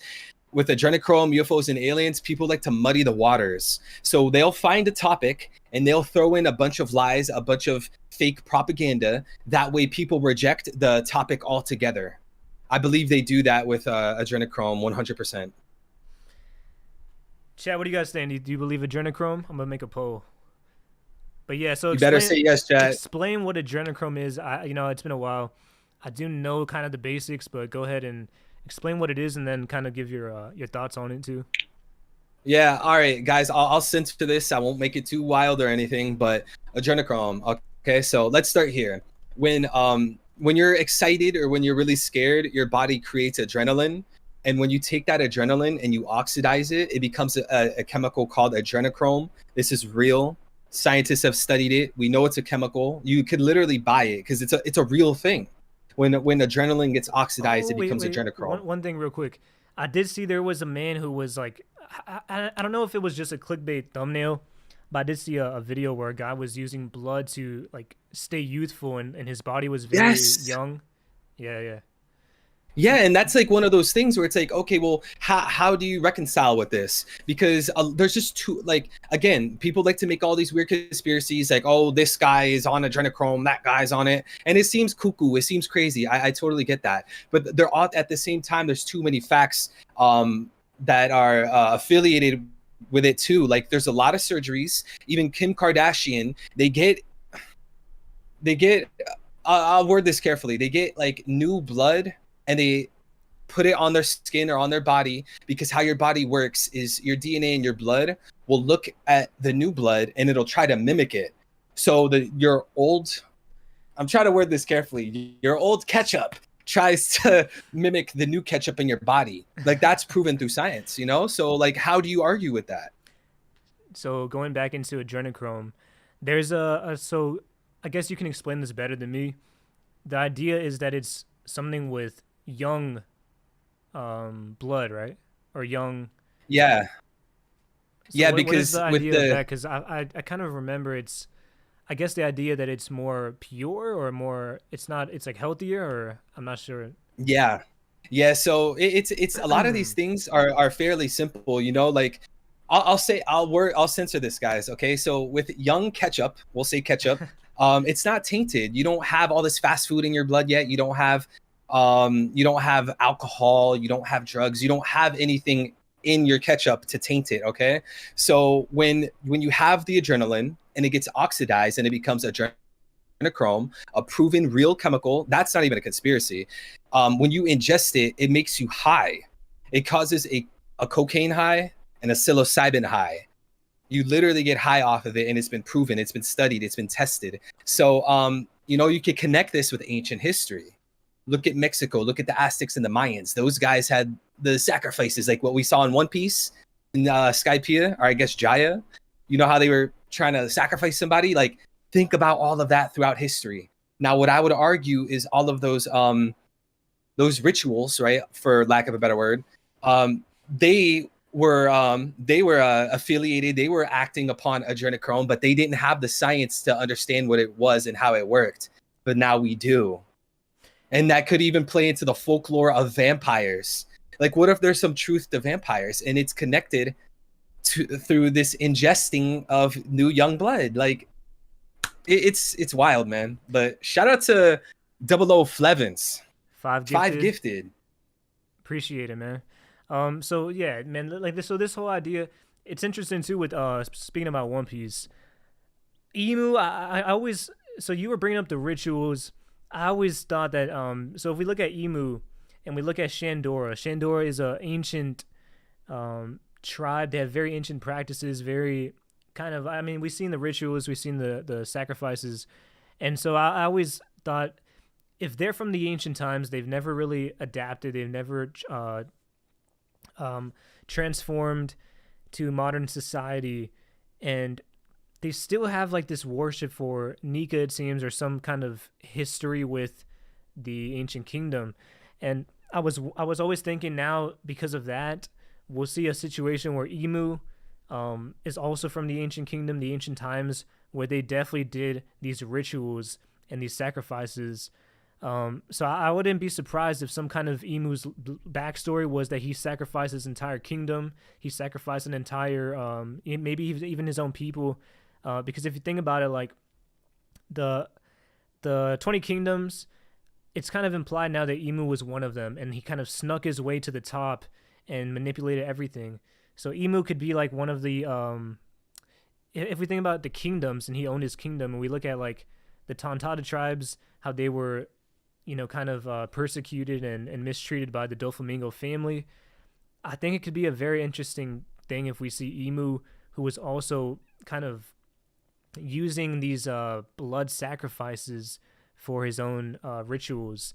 Maybe could be something with his powers, or maybe part of his immortality. I don't know, but I really do think it could lead to that, because if we're connecting Shandor to the past, I think we're gonna have to see some of that in the. And I mean, Emu has to have one of the most evil backstories, right? One of the darkest. So I wouldn't be surprised, bro. Yeah, I mean, One Piece could be very dark. If we're talking official translations, Kamakura Island, the island that Brooks spent his time skip at, in the official translations, it literally mentions black magic, soul contract, and Satan. It's literally in the official translations. Then you look at Sabaody, right? Shabandi, however you want to pronounce it. In the official translations, it says human trafficking. So, I think Oda's going to connect all these things, even if they're fairly dark, to Emu and the world government. Like, we literally see them using stars and circles. Like, man, come on. It's like, to me, it's like clear that, Emu, the Gorsei, they're into the occult. Like, look at Big Mom. One of the biggest parts about her character is people doing like these soul contracts, selling their souls. And like, even on Kamakura Island, again, the island that Brooks spent his time skip on, official translations, they said that they were trying to bring in Lord Satan and that they were willing to sell their soul. So I think a lot of these things are going to 100% connect to Emu. Emu's going to have a very sick, twisted past. And I mean, like, he genocided the D-Clan. He erased the ancient kingdom. I mean, is it really that crazy to say that the Gorsei maybe sold their soul? Then be careful with that word too, because I've gotten I've gotten demonetized for the G word, we could say. Oh, yeah, my bad. I didn't know that. But yeah. So, but listen, man. Like, we brought up Adrenochrome. It's so I've seen some funny I guess it's not even fun. It's pretty dark if it's true, but I've always seen the memes of, I think it's the queen, right? The British queen who lived until she was pretty old. And people always say like she aged um very well. I guess you could argue like she has probably the best doctors, the best health.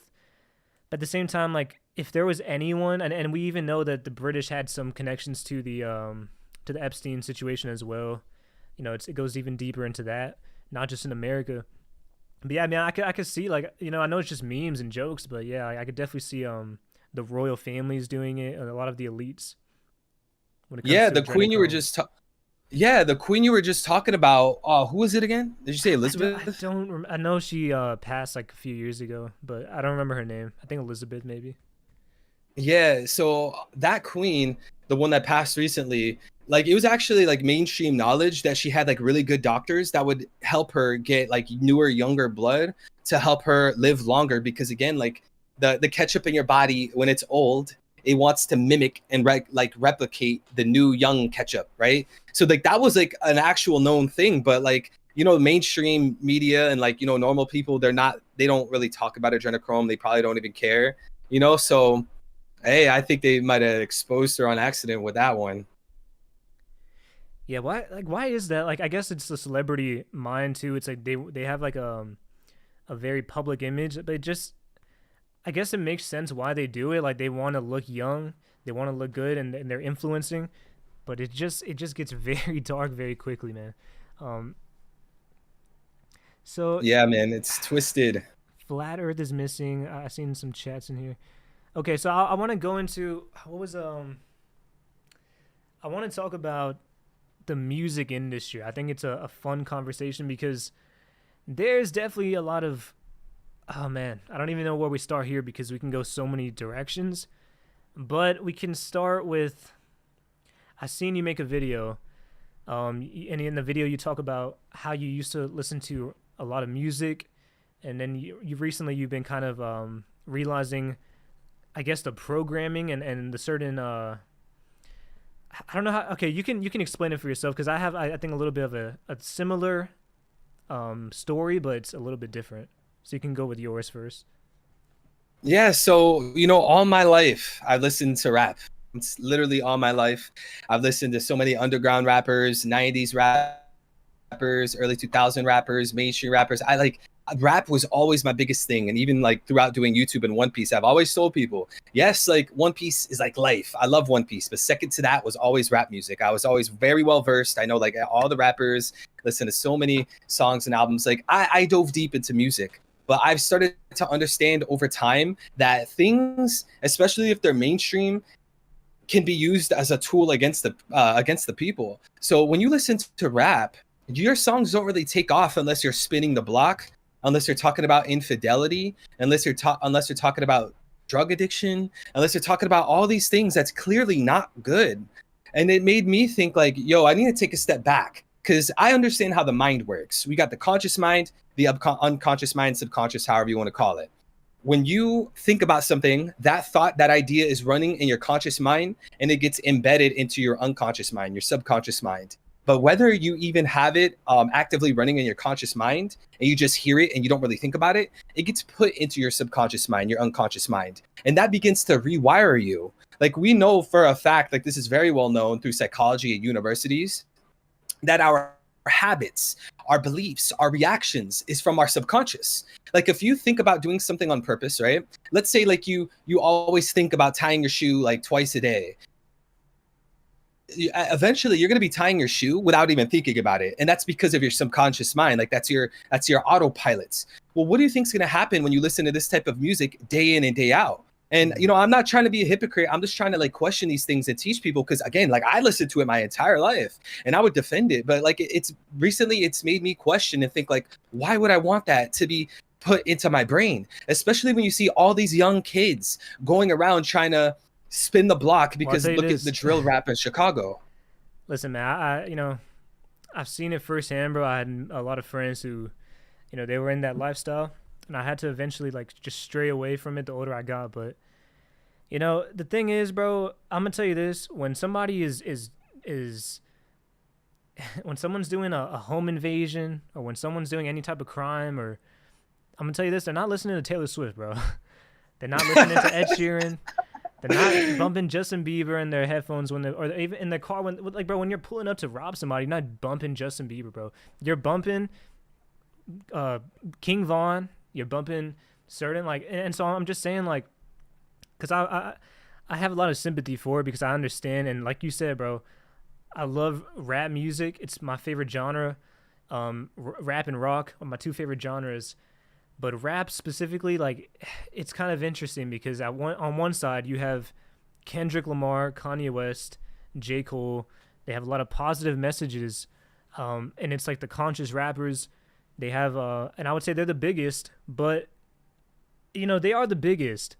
But then you can also look to more in the middle section of what rap really is at the mainstream level.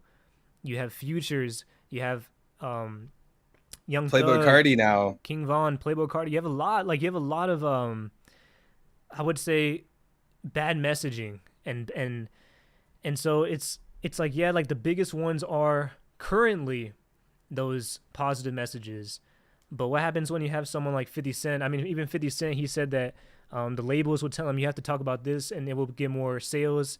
You have to talk about getting high. He said he didn't even smoke. He was a drug dealer, but he said they told him you have to do it to kind of sell. And then it goes into a question of, is it because it sells, or is it because there's a deeper messaging they're trying to program people?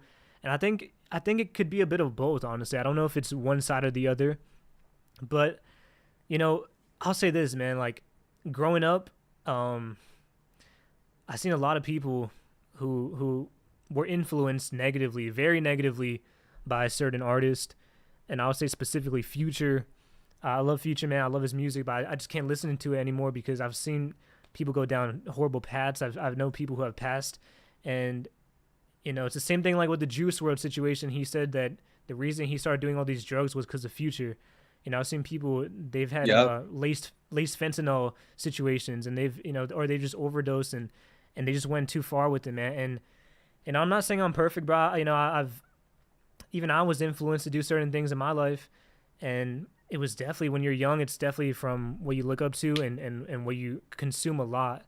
So the thing is, like, music, bro, it's a very powerful energy. It's not just fun entertainment.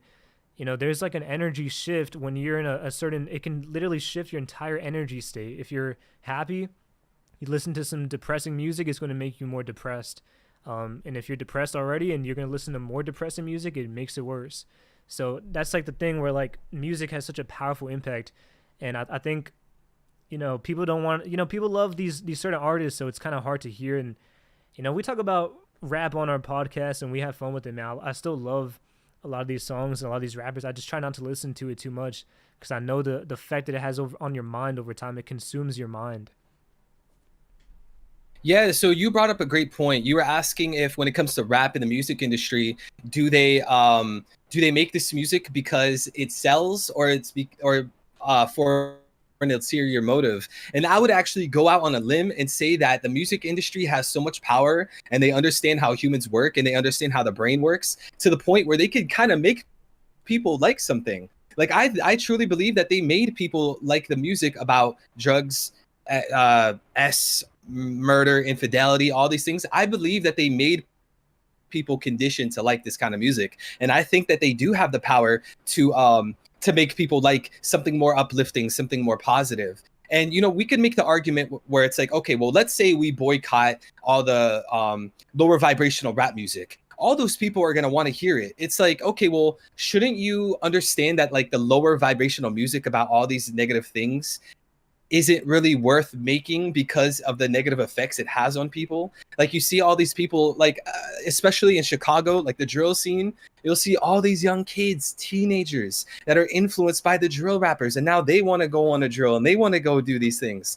I would argue it's not even worth the trade-off. Yeah, and I would, I don't want to speak for black people, but I'm not black. But I will say this, it's affecting negatively black people the most, which is like the sadder thing, because they look up to him the most. If you see a black rapper who's made it out the hood and he's still talking about it, well, that guy's gonna look up to it like, oh, that could be me one day. So it can affect everyone, but at the same time, it's like those are the people who see it as, oh, this is my path to a different life. But really, you're trapping yourself. Most people don't make it out. I mean, Young Boy is one of my favorite artists, and people love him because he's real. And listen, bro, I love Young Boy, bro. I'm not saying like he's not one of my favorite artists, but the thing is, bro, it's like you can't tell me he's not inspiring people to go down a wrong path, And to his credit, I'll say this: at least if you're real about it, and that's really the life that you live, that's where you came from. To that extent, I can say, okay, fine, bro. You're really about that. But when you have people like now, it's getting to a point where it's not even really their lifestyle. It's not even really what they want to do. It's really just because they think it's cool or they think it's going to sell, or the labels are telling them you have to do it this way. It's what sells. Or it's not really even like, at that point I have no respect, bro, because at that point you're really selling your soul, and Yep. and you're affecting people in a negative way, because rap music isn't like pop music. It's not like in pop music we know this is not real, bro. We can kind of see like there's not a realness to it. But when it comes to rap, it's like the whole premise of rap in the first place is that if you're real, there's like a certain realness that's like credentials to your music, right? If you're not really about it, people don't take it as serious. So when you have kids that can't tell the difference, it's like in their mind all rap is real. So when you're posting videos with guns and doing all this stuff, they don't know if it's fictional or entertainment or not. When you're like, now at my age, I can tell like, oh, this is not real, bro. I know 21 Savage is not really that dude, bro. I could just tell this dude is a fake thug, bro. But you know what I'm saying? Yeah, they live in like $1 trillion houses, man. Like, yeah. they're not doing any of that. So some of them are not real. So I'm saying like that's where it's even worse to me, because Young Boy, it's like really, you can tell he feels like the pain and the struggle that he came from. But a lot of these guys, it's just kind of like, bro, you're really just influencing people just for the money, bro. That's literally selling your soul. Yeah, and you know what? I just like Preach said, like obviously I'm not black, and I would never want to throw shots at the black community or anything like that. And in fact, I love black people and I love the black community, and I just wish that there were more leaders to uplift them and to set an example. It's unfortunate that people like Malcolm X, people like MLK, so many people were taken down because they were being great, positive leaders for the black community. And it seems like the elites only want rappers to be the ones to look up to. John in the chat, he said rap is pop music. And I'll be honest, bro, for the last 20 years, 25 years, it's definitely pop music. I mean, it's the biggest genre in the US. A lot of the biggest hits are rap music, and a lot of even like pop music is now inspired by rap. The biggest names in music are rap. So yeah, I would definitely say rap has definitely became pop music at this point. Yeah, 100%. Like the pop industry is just as bad too. I can't imagine all the blackmailing that goes into that. Yeah. Pop is it's a different. I would say there's definitely still an agenda that they have, or some kind of it's a little bit different. I wouldn't say it's as like, bro, when I listen to King Von, I'll be honest, bro, that's just like some demonic music, bro. There's no way around it. You can't tell me it's not like. There's some artists that have like peaceful messages or just even good messages, and I don't think every song has to be perfect. I don't think every song has to be peaceful, but when when every single song you make is this kind of message, it's a little bit like, I think people need to think more of the consequences of the influence, because it's like, if you did it just to get maybe you started out like that, but it's just like I don't know, bro. It just seems like someone like Future, right? Like he's not gonna change, bro.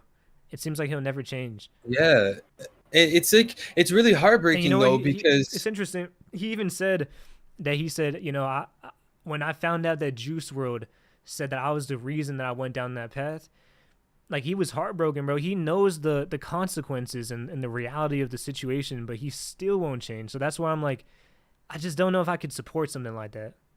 But, it's hard to support. Yeah, listen, bro. He makes great music. I'm not gonna deny that, and his music is amazing. I listen to every single Juice WRLD album he made.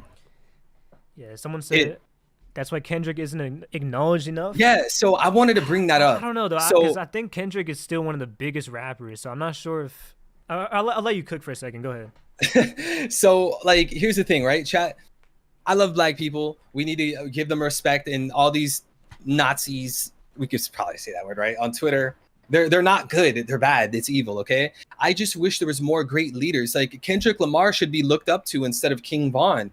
You could even argue Obama, and it's like MLK, Malcolm X. All of these people were taken out by the FBI for being great leaders to uplift the Black community, and that's what we need to see. Not rappers that promote drugs, sex, infidelity, murder. It's like sad because like when Black people got their rights, the FBI, what they did is they had real estate companies redline Black people. So they wouldn't let Black people live in certain neighborhoods, and they redlined them into low income neighborhoods. This is facts. You could go look into this. And once that happened and enough Black people were redlined into certain neighborhoods, the FBI released proven true documents that the FBI was putting crack cocaine and guns into those neighborhoods. They poisoned the well of Black people in the Black community, and that destroys my heart. That shatters and breaks my heart because nobody deserves this.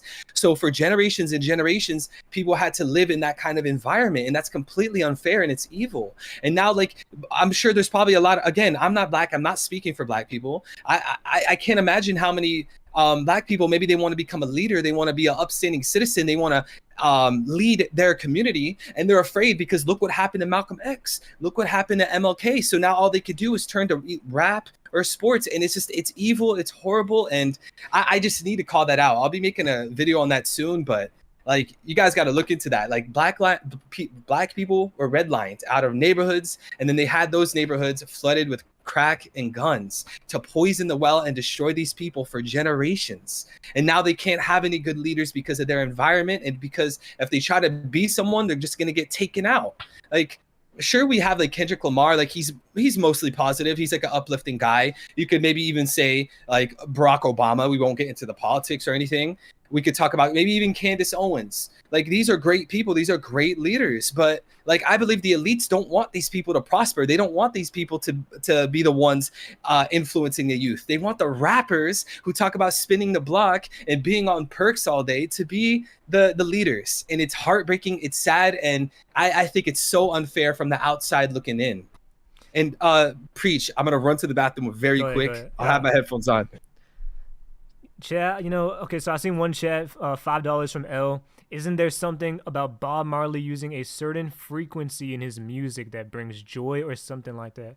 I kind of know what you're talking about. I'm not too well versed in it, but I have heard of the certain, I think it's like hertz it's called. But honestly, bro, here's the thing. I've listened to music in certain hertz. I've done the test or whatever. I would hear, like, I would try it out, and to me, like, sometimes there's a difference, but sometimes I just think it just sounds horrible, man. Like, some people say it's gonna sound so much better in this frequency, but sometimes it doesn't sound better. So I think it's just it just depends, man. I don't know if it's like this. There is like there can be a certain uneasiness, and I know what you're talking about, but at the same time, I don't think it's always better. I don't know if it's always like, maybe it's just also I'm used to it after all these years, but I don't know, bro. I feel like it's just I think they're both good in their own ways. What do you have you heard about the certain hertz where you like change the hertz and it's like, oh, or you're muted. Oh, yeah, I know what he's talking about. It's 432 hertz. So I think like pretty much all music now is like 440 or something like that. But basically, they people would argue through psychology and how the brain works that hertz and megahertz going towards your brain gives your brain different reactions. And people argue that 432 hertz it creates different reactions in your brain that's positive and that's healthy. But not all music is made with 432. Basically, like, no music is made in 432 hertz. So what I did is I downloaded like literally like 200 of my favorite songs. This was like a year ago. And I myself used Audacity, and I used these music programs on my PC, and I changed them to 432 hertz. And I felt like it just sounded so weird, just like what you were saying, Preach. It just didn't sound right. But now that I think about it, maybe it's because I was so used to like the original, like the 440. And like I wasn't used to the true good nature of 432 hertz. So maybe that's what it is. I don't know. But it, just like what you said, like, it sounded really strange to me. I couldn't get into it. I wasn't feeling too many changes in my brain or my mood or anything. But I would argue, like, what's more important than like the 432 hertz versus like the 440, whatever the number is again like the messaging from the music. I would argue that's more important. Yeah, and so I've seen I think specifically with changing the frequency, it works better with certain types of music. For example, if you have more like guitars, like simple or more natural instruments, it can sound better.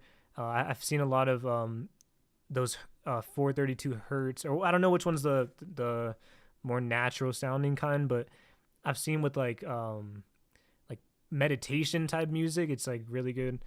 But I think it just depends on that too. And but I want to go back into this music conversation because we did we did go in on rap, but I want to say this, bro. Pop music, it has to be some of the most brain dead songs sometimes, bro. Like let's be honest, like I'm not gonna just say like, even though I did say like Taylor Swift, no one's going into like a house invasion with Taylor Swift. Bro, you can't tell me some of these people who are bumping Taylor Swift every day are not getting dumber by the day, bro. And I'm not saying, you could like whatever you like. I'm sure some of her songs are good, but let's just be honest, bro. Like the melodies are very simple, the lyrics are very simple. It's just like and it's a lot of pop music, bro. The beat is just like very, very brain dead. That's the only way I could really explain it. But yeah, then there's problems with music and in the music industry as a whole. I don't think it's just rap. I think rap with the messaging and like that's and because the thing with rap is like the lyrics are so important, and so focused on. But I think all genres really are like having some issues right now. They are. And it's funny you bring up Taylor Swift because I think like her messaging isn't that great either. Like, yo, Taylor Swift, isn't she pushing like 35, pushing 40, and she's still breaking up with men and making songs about it? Like she's ran through like 20, 30 relationships. It makes me think like, yo, all her impressionable fans, like young girls that just don't know any better, like they're kids, they're getting programmed into like not being in a stable relationship. That's funny, bro. No, that's true though. It's true. I would It's do one like, about come that. on, man. Like she should be setting a better example. Like, if you break up with all these people, maybe you're the common denominator, Taylor Swift. Like, yo, any girls watching this, right? I want you guys to know that you are special, you are loved. You don't need no man unless he's a good man, okay? Don't be like Taylor Swift and do what she does, okay? And I know we said we're trying to defend, or not defend, but we're trying to like switch the pod. But at the same time, bro, I just can't get out of my mind. Like, as bad as what you said just is, I just can't help but think of like the City Girls era where it's like 10 times worse. You know what I'm saying? So like, it's just like, bro, I would even argue with rap, it's probably a worse message for women, bro. Oh man, dude, rap. I'm telling you, like again, chat. I love rap, man. I can't lie. I like Cardi was my favorite artist for a long time. Destroyed Lonely, all of Opium, NBA YoungBoy. Bro, I dove knee deep. No, actually, I've submerged myself in the culture of rap. I love rap music. I understand where people are coming from, but it's like you have to be honest with yourself. Look at the messages that they're putting into the music. You have to, Like, bro, you have to ask yourself. especially with that wave, I feel like that really felt forced, bro. I mean, you have like Ice Spice, I would say is just completely talentless. There are some good ones, like I would say like Glorilla, like she at least can rap. She sounds like a female doll for like, but bro, like come on, bro, like we got like Instead of Cardi. female young doll. Yeah, she's kind of hard, but I'm not gonna lie. But when you got like Ice Spice and City Girls and Cardi B, and I'm like, bro, there's no way, bro. The thing is, like, it feels like men are writing their music. It feels like it's not even like, it just feels like they're trying to be men, like they're trying to be like a young Dolph, or they're trying to be like a certain like drill rapper. But it just, I don't know, bro. It just feels forced in so many ways. Yeah, and like the biggest issue to me is like again, it's influencing people, especially impressionable people. If you are a teenager, I'm sorry, but you're impressionable. We all are. When I was a teenager, I could be convinced into anything. That's just like how we grow up. We have to live and we have to learn. We have to get mature. I understand that. But the thing is like, if you're Ice Spice and you have probably millions of impressionable women watching your music videos, listening to your songs, and you're just twerking all day, that's going to make girls go open their TikTok phone or open their phone, go on TikTok and post a video of them twerking. Like, that's just, I don't think that's a good thing for society. I just don't. All right, but as fun as this conversation is, I think we gotta move on, bro. Yeah, but okay, so what was I gonna say? All right, so let's go into So you mentioned Martin Luther King, Malcolm X. I kind of want to go into that. I was one of the topics I wanted to dive into. So I know this is like, I know people always say JFK. There's a conspiracy around his passing, but I always, bro, to be honest, I put in Martin Luther King in that same group, because when you look into it, like, not only was he really revolutionizing so many things and a very important person for the change that was happening. Malcolm X, I always found him more fascinating for me. I like the more, I guess, like, militant approach. But Martin Luther King, to his credit, he definitely has that I would say, like, that willpower and that tough mentality. It's not the same kind of like militant style, but it's a more like stand your ground. We're gonna make change through protest, and he has a very tough mindset. So I respect that. It's different, but it's still like they're both interesting. But when you look at Martin Luther King, not only was that one reason, I guess you could say, for a conspiracy for why they would want to take him out, but I'd say it goes even further, because when you start to look at what Martin Luther King was really starting to look into in his final 3-4 I think 2 or 3 years, he was diving deep into conspiracies, bro. Like, Martin Luther King, especially, he had connections to JFK.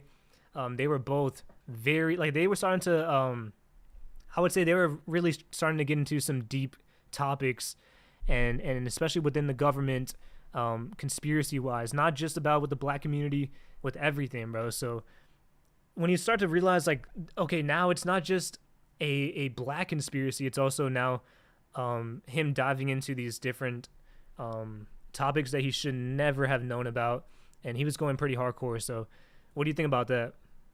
Yeah, so with Martin Luther King, I 100% believe the FBI took him out.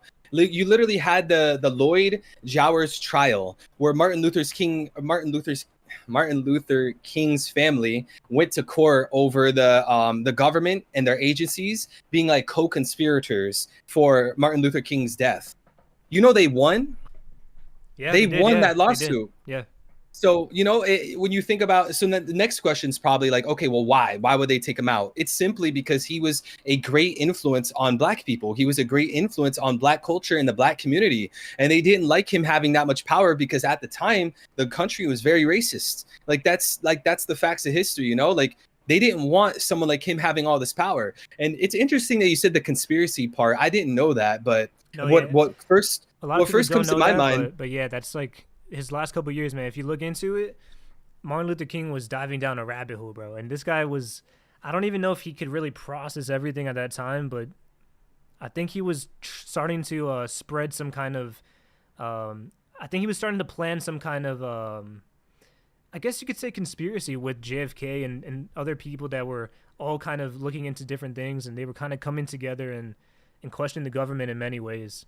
Yeah, it's interesting because the first thing that comes to my mind when you say that is like, obviously Martin Luther King had a lot of followers, he had a lot of influence, he had a voice. So if he was going to start leaking things and red pilling the masses and awakening people, the government is not going to like that. He had way too much power, and at the time there wasn't really social media, so it was easier for them to do dirty things behind the scenes. Nowadays it's probably harder to get rid of someone, for lack of a better word.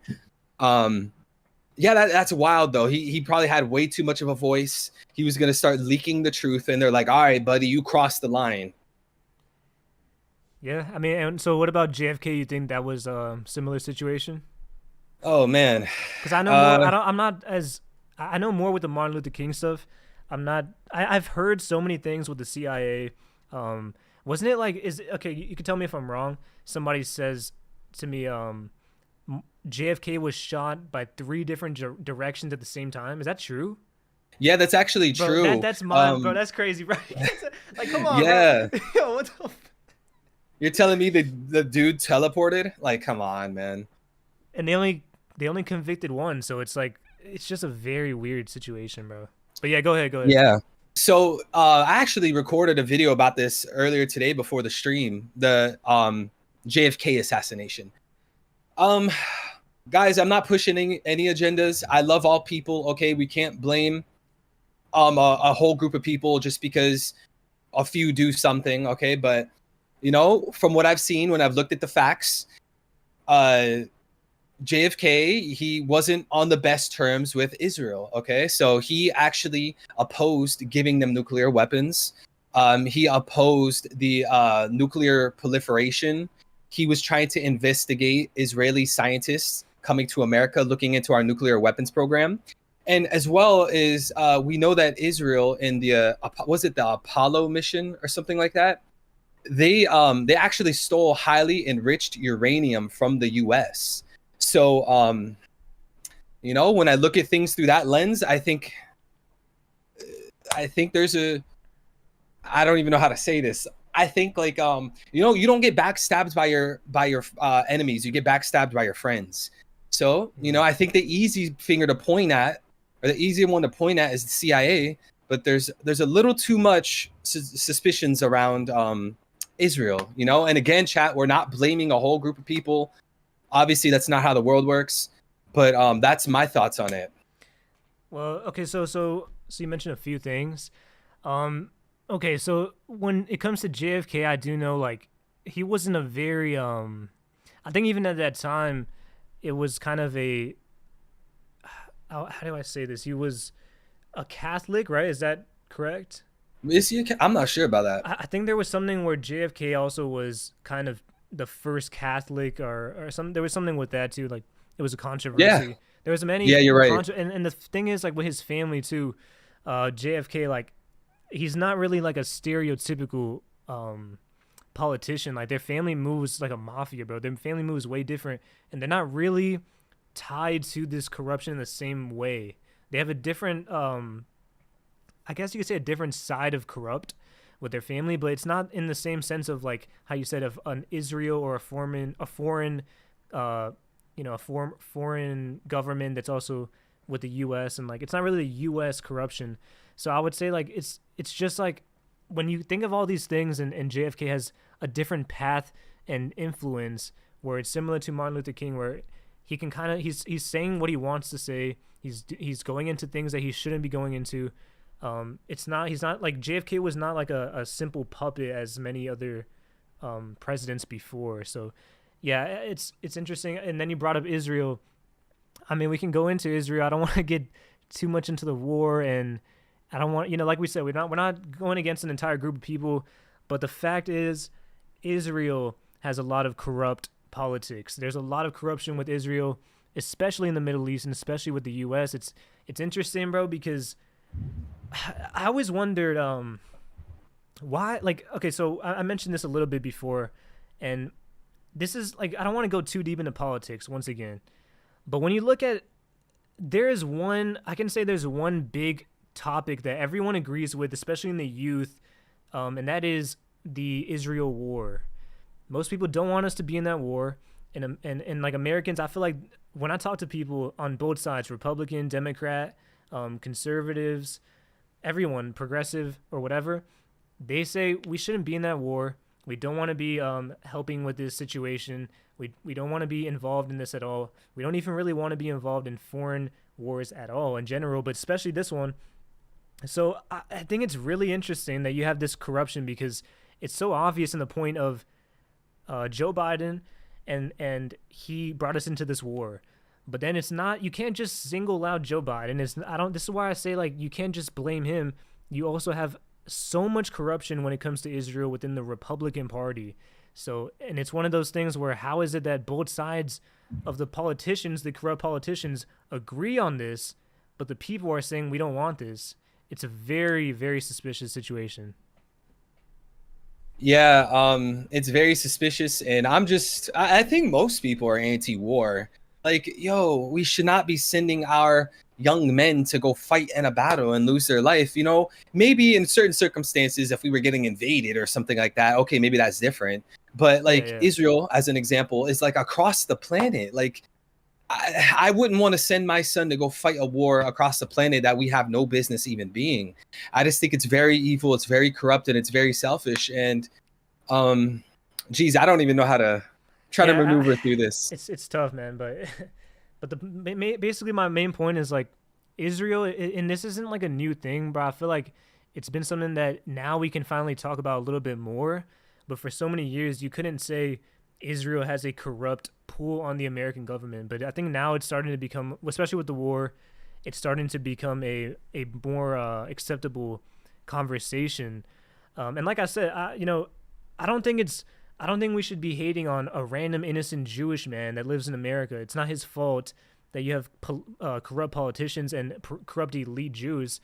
They kind of get the short hand of the stick, but it's not their fault. They really have nothing to do with it, and it's the people at the top that really kind of it's the people at the top that I have the issue with when it comes to certain things. So Yeah, it's always the people at the top. And as I've said in many of my videos at this point, several of my videos, I'm sure some people in the chat that have been following along with my new platform, I've said repeatedly that we should not bring hatred onto a group of people because of the elites. Don't blame all Jewish people just because corrupt Jewish people are doing these things. That's not how it works. And that's just a huge creation of conflict and division. We should not be dividing. We should be coming together and uniting. That's the key to the world. And you see that messaging in One Piece, uniting and not having to separate each other and having all these wars. But it just happens like there's probably a multiverse out there, right? Infinite universes, infinite timelines, infinite whatever. It just so happens in the timeline that we're in, the location that we're in, the universe that we're in, it just so happens that there's a lot of Jewish corruption. And again, that's not the same thing as saying that all Jews are bad. I would go 100% against anyone that says that. That's completely unfair, and that's just evil. That's just trying to create division. But we shouldn't be fighting in these foreign wars for people that we shouldn't really have anything to do with. And some people will argue, well, the U.S. is or Israel is our greatest ally, but Israel doesn't do anything for us. And I have yet to see someone to prove me wrong on that. Yeah, Israel hasn't done anything for us. And okay, even if you say they do something, it's very minimal compared to how much we always give a lot of aid to Israel. I think we aid them more than any other country. And I don't, even if you want to say they maybe help us in some way, I don't think they do, but it's very minimal compared to how much they receive. I saw some funny, someone said boomers are the only one that still want it. And I will say that it's interesting, you said boomers. Like I said, the youth, it seems like it's the one political topic where everyone agrees in the youth, where we don't want to be in an Israel war. But I guess the boomers, it's interesting because I don't know if you want to go into a deeper conversation on the news as a whole, the media as a whole, but boomers still watch CNN and Fox News, and they still watch the mainstream news, where I think the youth is like, okay, we're on Twitter, we're getting our news from social media. Yeah, our media is different. We're getting TikTok, we're getting YouTube, we're getting different websites, different political people, different sources. So I think that's kind of why it's so different when you talk to like a guy who's like 60 years old, who's a Republican, who's still defending Israel corruption. Then you get like a young Republican who's kind of separating himself, and it's the same thing on both sides. I think it's really goes down to the propaganda of the media, but I think when it comes down to it, the mainstream media has finally I think it's really starting to die out, and I think with our generation, it's going to be done by the end of in the next 20, 30 years. But yeah, that was bold, but I 100% agree. People are waking up. The media is starting to crack. Everything that they talk about, everything that they post is just getting questions. Guys, we're not a lot of trust, do they? I mean, yeah. And like I said, I don't want to be too political, but CNN, I witnessed it, bro. They lost a lot of trust when it came to the Trump situation. They had a lot of fake news against him, and also not even with Trump too. They just have a lot of it seems like it's like propagandized, where it's not really just giving you straight up news. It's and even if they have a bias, they don't really just come out and say it. Where if you see somebody who's political, you kind of know what they're biased to. If someone on the internet, if you see a certain person, their biases for the most part. But on the news, they try to hide it and say this is the truth, but they don't showcase their bias. Yeah, so it frustrates me when I see the older generations and the boomers stick to MSM. Like, it frustrates me, and they stick to the TV and they stick to Fox and CNN and whatever. It frustrates me. But at the same time, I have sympathy because, guys, we have to understand life was very different 20, 30, 40, 50 years ago, even 10 years ago. Life was very different. Yeah. So for a lot of these older people, when they turn on the TV and TV was becoming a popular thing, there were 3 news channels. 3. Not 5, 10, 20, no TikTok, Twitter. There was 3. So these guys spent decades turning on their TV, going to the same 3 stations that was controlled by corporations, that was controlled by the big elites. Well, let me ask you this: do you know anyone who watches CNN still? Like, even in in our generation, like our youthful, like 20s to 30s. Hey, look, Twitter is very toxic. I understand that. To be fair, too, I don't even know anyone who even watches TV anymore. It seems like everyone's yeah. So it's kind of different now. Yeah. YouTube and Netflix, but I know Twitter can be very toxic, but Twitter's actually becoming a great source for news and information. Like, you see people getting fact checked, you see people posting all these things that you're not going to see on mainstream media. Like, it's crazy to me because I always thought Twitter was just it was bad, dude. It's too far out there. But Elon is starting to influence a lot of journalists doing real research, having the, what do they call it when they put the thing at the bottom of the the fact tweets? check. Yeah. Yeah, they have that. It's a great source of information, even TikTok, because TikTok was being used to show people what's going on in Palestine. And nobody cared about TikTok and it being a problem until they started doing that. And let me say this. I want to say this because TikTok, bro, I've seen some absurd conspiracies that I know those are not real, bro. I know not everything on TikTok is real, so you got to be careful.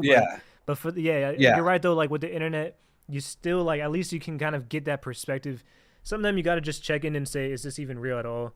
But for the most part, it's like, at least now you have the idea of it and you can do the research yourself. Exactly. Always remember, guys, like, just because someone on the internet said something, it doesn't make it true. You should always try to fact check and double check. Always question it. Someone said, JJ said, John Sherrod, he said, it's sad what they've turned hip hop into. I don't know if you want to go in there, bro. Hip hop. Yeah, because we were talking about Israel and the Jews. I don't know if you want to talk about what they've turned hip hop into, but okay, I'll say this: Kanye West started the conversation. I've seen people talk about it before, and I don't agree with everything Kanye says, but I will say this: you have to kind of see where people are coming from, right? Because this is a guy and a lot of people in hip hop have had this. They have the same sentiment. They're not as outspoken as him. And, I'm not defending everything Kanye said. He's definitely had some anti-Semitic remarks and certain things. But for the most part, Kanye is the first guy to really make it a mainstream conversation and say, there's a lot of people being taken advantage of, being scammed, being, selling their souls. And who is the people doing it? To be honest, man, we can't go around the fact that it is a lot of powerful people, specifically the elite Jews, and we'll get into I don't want to just stay on the Jews for so long because there's other groups that are also to blame for certain things, but in the case of music, in the case of certain things like with Israel, the elite Jews are very corrupt. Yeah, and again, guys, this is just the timeline that we're living in. It could be anybody, and it just happens to be the elite of a certain ethnicity, and that doesn't make the entire group bad. Okay, me and Preach, we've said that many times. We just want to make that understood. As far as music goes, most of the people that call out let's just say Jewish elitism in music are actually black people. It's actually the ones that are in the music industry, the rappers. Like, Kanye's one of them, and he's not the only one, but he, as Preach said, he brought it to the mainstream. And I've seen actually real documentaries from 20, 30 years ago about this exact topic. And it blows my mind. But recently, the Universal Music Group CEO, Lucian Grange, he works alongside Universal Music Group. He pretty much owns most of it. His son is actually appointed as the CEO of Atlantic Music Group. So their Jewish family alone controls 37.6% of U.S. recorded music. Just this one family. And it obviously it's not only them. So, when let's say a fraction of people, let's just say 2% of people, they make up the population, but then they own like 80, 90% of all these different things. it makes you wonder, like, where's the diversity, you know? And again, not all these people are bad. That's not how it works. But it is something to have a conversation about, you know. Let's get to the root. Let's figure out why this is happening, and just try to learn more about the world we live in. Like, these things to me are very important, you know, because we always want to make conspiracies and talk about who's running this, who's running that, who's running this.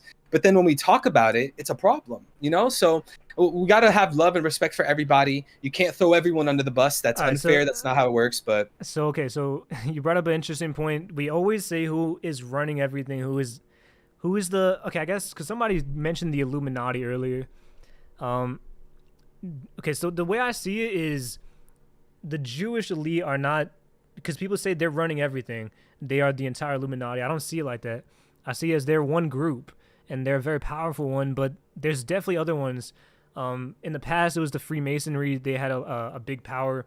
I don't know if they're as powerful anymore, but my main point is, like, there's many groups. So what do you think is, like, how do you view it? Because that's how I see it. There's many groups that all are kind of together in a sense, but also have their own agendas to push, and they're very powerful.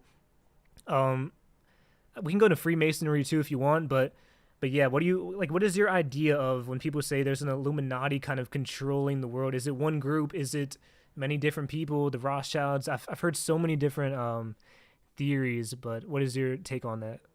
so, just as you said, I don't think it's one group that controls everything. I think it's a whole bunch of groups controlling their own individual area, like their own expertise. So maybe there's a group controlling arts, a group controlling movies, a group controlling music, a group controlling politics. We could go on forever, right? And maybe they all work for the same people. Who knows, right? But, you know, I'm a Christian, and, you know, I would just go to the book of Revelations, chapter 3, verse 9. I believe the synagogue of Satan is ruling the planet. I think that's why we see so much evil and destruction in this world. It is the synagogue of Satan that's doing most of the work. That's how I see it. You said something a second ago. Oh, Freemasonry. Freemasonry. Yeah, that's an actual. Yeah.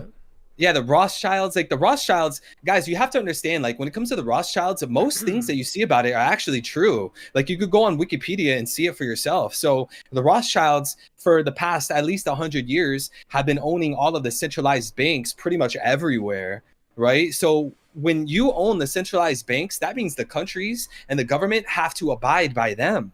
So, you know, everything's run by money. Everyone wants money. Everybody wants to take care of their family. Everyone wants a bright future.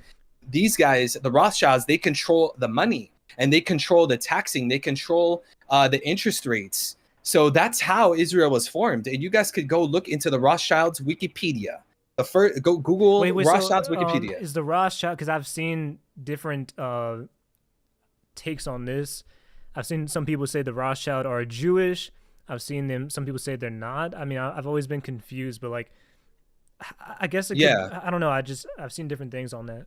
Yeah, they're 100% Ashkenazi Jew. 100%. And that's part of the reason that they created Israel. Like, that right there isn't a conspiracy. Like, again, you could go on Wikipedia. These guys, so basically the founder, I can never remember his name. It was Moyer.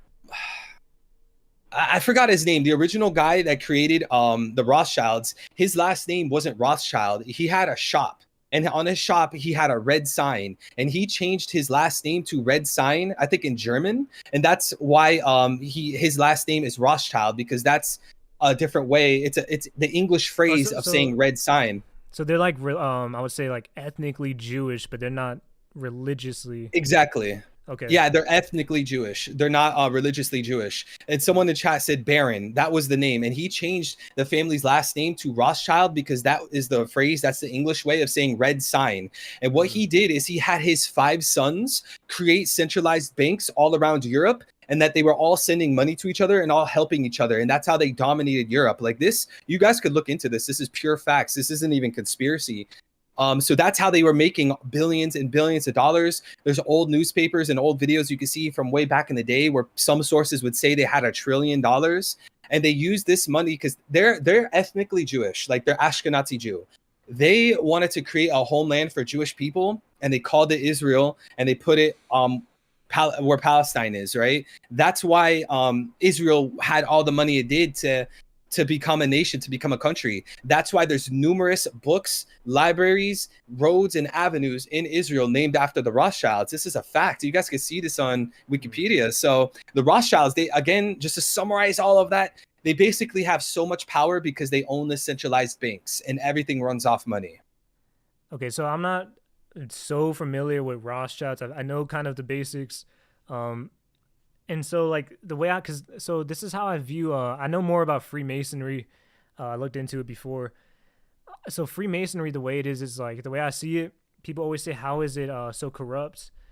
And the truth of that is like, it gets more corrupt towards the top, right? Because like you can have normal people trying to go in there and, you know, or maybe they're power hungry or whatever, but it gets way darker and more evil towards the very, very top. And it gets more secretive. It gets much more into like, I would say, even you can call it like, I don't know if satanic is the right word, but it's some kind of evil agenda kind of at the very, very top. But I would say like even in Freemasonry, not everyone goes in evil, but you can be corrupted over time. And I think even in Freemasonry, they allow any religion, but you have to be some kind of religion. So you can have like a Christian or a Jew or whatever. You can be even a Satanist. And so that's kind of how it can also become corrupted, because if you can have someone like that, then they reach the top level, then you can kind of see how it can go from there. So yeah, it's interesting because you like, even with Freemasonry, I don't think it's really that powerful as it once was. Nah. Yeah, so I think it's kind of a thing of the past. But when we're talking about like the ancient, or not even ancient, even like the founding fathers, where a lot of them were Freemasonry, and there's still some modern people, celebrities, but it is kind of just to show that there's so many different groups. There's the Synagogue of Satan, how you said, it's another group that's like, it can always be corrupted from the top. It's usually like people just wanting power and connection, but then at the very top is like where the really the bad kind of people are there. But yeah, so with Freemasonry, I totally agree. Like, you probably have like all types of people in there: Christians, Jewish people, Satanists, probably a whole bunch of different people. And just like you said, Preach, I don't necessarily agree that they're the number one threat right now, that they have all this world power. But you know, if we want to talk about the origins, right? Again, chat, as I said, we can't blame a whole group of people, but you know, this is just the facts of it. When you look into the origins of Freemasonry, we know that the Jewish Tribune in New York, back in October 28th, 1927, they said that Masonry is based on Judaism. Eliminate the teachings of Judaism from the Masonic ritual and what is left. So I think, like, again, these evil people towards the top, they want to take religion, they want to take faith, they want to take this idea and twist it for their own gain. And that's very unfair to Jewish people. They do that to my faith, Christianity. You see all these evil people taking the Bible and twisting it. So when you said Freemasonry has origins of Judaism, yeah, but also it has a lot of influence from Christianity. They take a lot of things from the Bible, and so a lot of the things are strictly just like kind of influence from Christianity as well. Yeah, and that's true. Like, people are always going to take things. Well, let me say it this way: evil men are always going to take things and twist it into their own way so that they can have power. You see, I'm Christian, right? And I'm going to call out all these pastors that are abusing the church and abusing tithing so that they can have private jets, so that they can live in a mansion. It's completely unfair. But one thing I always try to tell people and tell my friends is that, you know, you should never represent an entire group of people by the minority. Like, we shouldn't blame all Jewish people because of Jewish corruption. And I think the same thing rings true for Christianity. Like, of course, there's a lot of bad mega church pastors, and I'm actually working on videos about them one at a time. But we shouldn't point the finger at Jewish, you're instantly bad, or like Christian, you're instantly bad. That's not how we should operate. We just have to understand that evil people are going to take faith, they're going to take religion, they're going to take ideas, they're going to take power and twist it into their own gain, their own benefit. And we need to call out this elitism. We need to call out this evil agenda, this evil behavior. Yeah, man. So this is like getting to the I guess like the biggest conspiracy ever is like the Illuminati, I guess, or who runs everything. One thing I always wonder too is people always talk about like the Jews, the Christians, with these groups, and I always wonder like what about China, bro? Like what about these like because I don't know, 'cause do they even have God in China? I think they have in the ancient times they did have religion, but it just seems like China is a huge powerhouse, and it would seem like they would definitely have some kind of group as well, some kind of power. Yeah. So I don't yeah, just like you, I don't really see China as like a religious kind of state. I know like Confucianism, Hinduism and Judaism are like some of the bigger religions in China. But you don't really see like China, being influenced and diving into the culture of religion, at Well, I least as think an American. I think in some, I could be wrong on this. You guys might want to fact check me, but China, as the way I see it, is like their government in some ways doesn't allow religion anymore, and it's like a way to kind of how you said it could be a conspiracy to of a certain agenda to get people to be like kind of slave minded a certain way to kind of get them to how they want to be. But the thing is, like, I just it just seems interesting because like I know China definitely has its own motivations and goals, but there's never like a Chinese conspiracy group that I Yeah, really hear so of. you and someone in the chat just like a bunch of things just clicked in my head. So I think the reason that like China isn't really known for being religious, and that most people would argue that they're probably considered atheist, is because if you don't follow religion, and like let's just use Christianity as an example. If you don't follow religion, if you're not a Christian, then you have no reason to worship Jesus Christ or God. You got to worship the prime minister, you got to worship the president, you got to worship the state. So maybe that's the reason why like they're not big on religion. It's so that they can have more state control. And the only thing I really know about like Chinese conspiracies and like control and world domination, at least in the eyes of an American, is that they're buying a lot of American land and we have no clue what they're doing with it. But other than that, I'm not too versed on China, and hopefully someone in the chat can enlighten me. Yeah, so I mean, yeah, China. It's like it's just interesting, bro, because like I think we always think of the the Western world, we think of the Middle East, but it seems like China has so much power, but they have a lot of secretive. And I guess it's also interesting because they're a big powerhouse against the U.S., a rival. But okay, so I want to see. Is there anything else you guys really want us to get to? We've been going for a bit now. We might wrap it up soon. Is there anything you want to talk about? Huh. Is there anything I want to talk about? Let me see. This This has is been a the great weirdest stream. stream I've ever done, bro. I've never talked about anything even remotely political, and I've never talked about these conspiracies on a stream, bro. It's been pretty fun. I'm not gonna lie, but guys, like the This is stream. my Yo, I want you to know this is my first conspiracy stream. I haven't even done it for myself. So thank Oh, you you. don't This even has been talk really about this fun. with your So streams. so I'll like mention things here and there, but I haven't really had like a conspiracy theory stream. So I can't thank Preach enough, guys. He's an amazing guy, an amazing creator. Like the stream. You better like the stream. Guys, You like the better stream. If you subscribe. want more content like this, I'm down to do it. If you guys like this stuff, if not, it might just be a one-time thing. But depends what you guys want. Make sure to donate if you want to support this type of streaming. Make sure you go subscribe to Evil's new channel. He's doing a lot of different conspiracy topics, looking into different things. I'm surprised, bro. I'm telling you, I'm surprised I still remember a lot of this stuff. I haven't looked into these conspiracies in like years, bro. So it's I'm actually kind of surprised I remember some of this stuff. But I used to go deep into it. Um, yeah, guys, like the stream. Let's try to get as many likes as possible. Any final conspiracies you'd like to hear us talk about? You guys are saying you want more.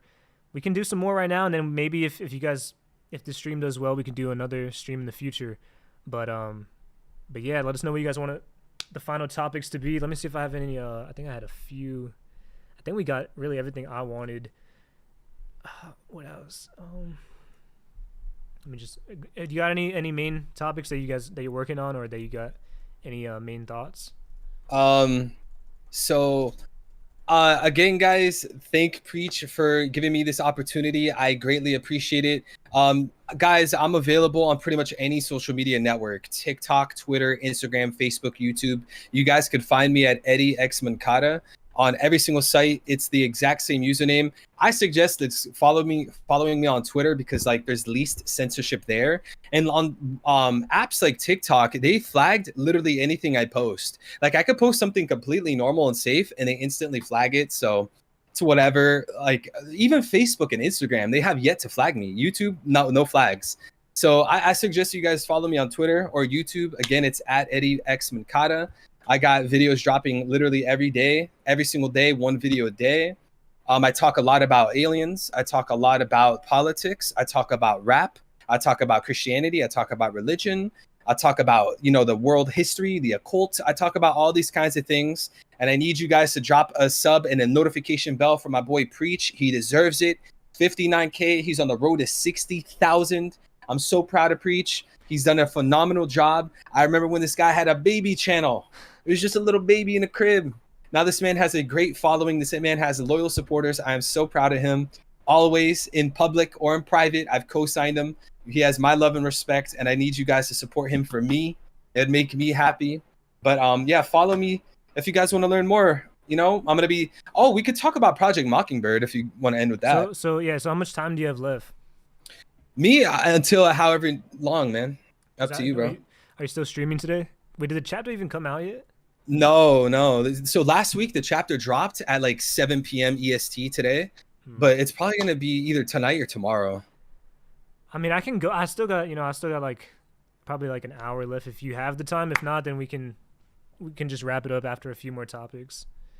I could go for another hour, man. Whatever works best for you.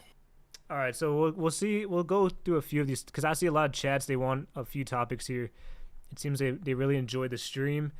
We can do a few more topics, and then once it starts getting dry, we'll kind of just wrap it up from there.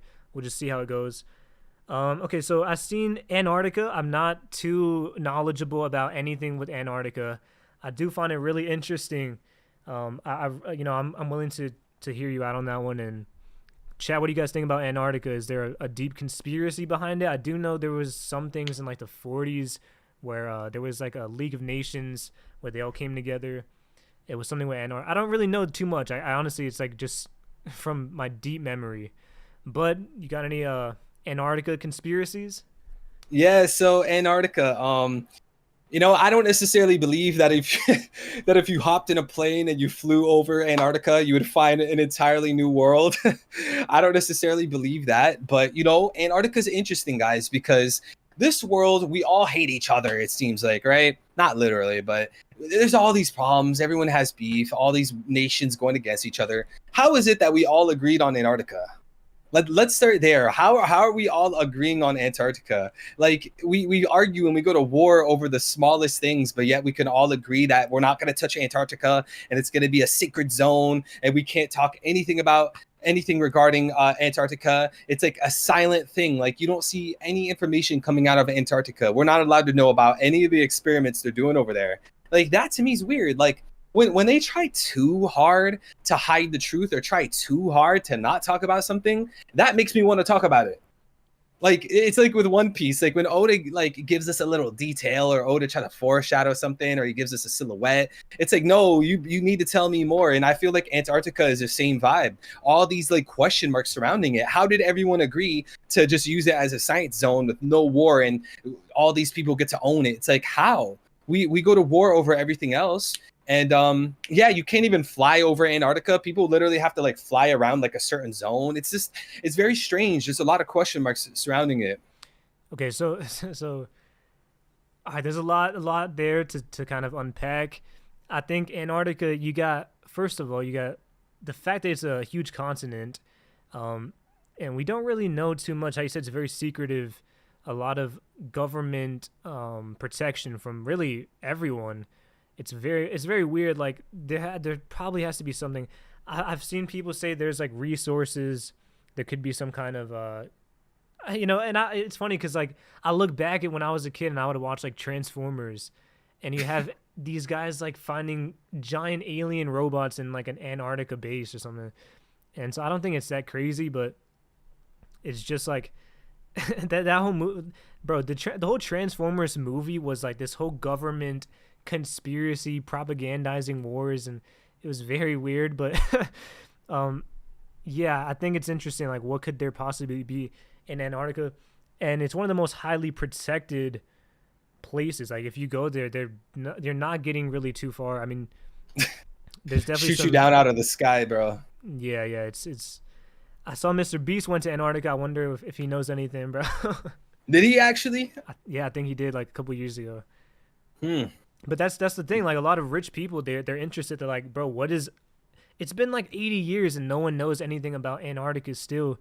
So I think people, the rich, they go in there. They want to do a tour. They want to explore it and see what's going on. And I think even Mr. Beast said like there's some secrets that he can't even speak about. Really?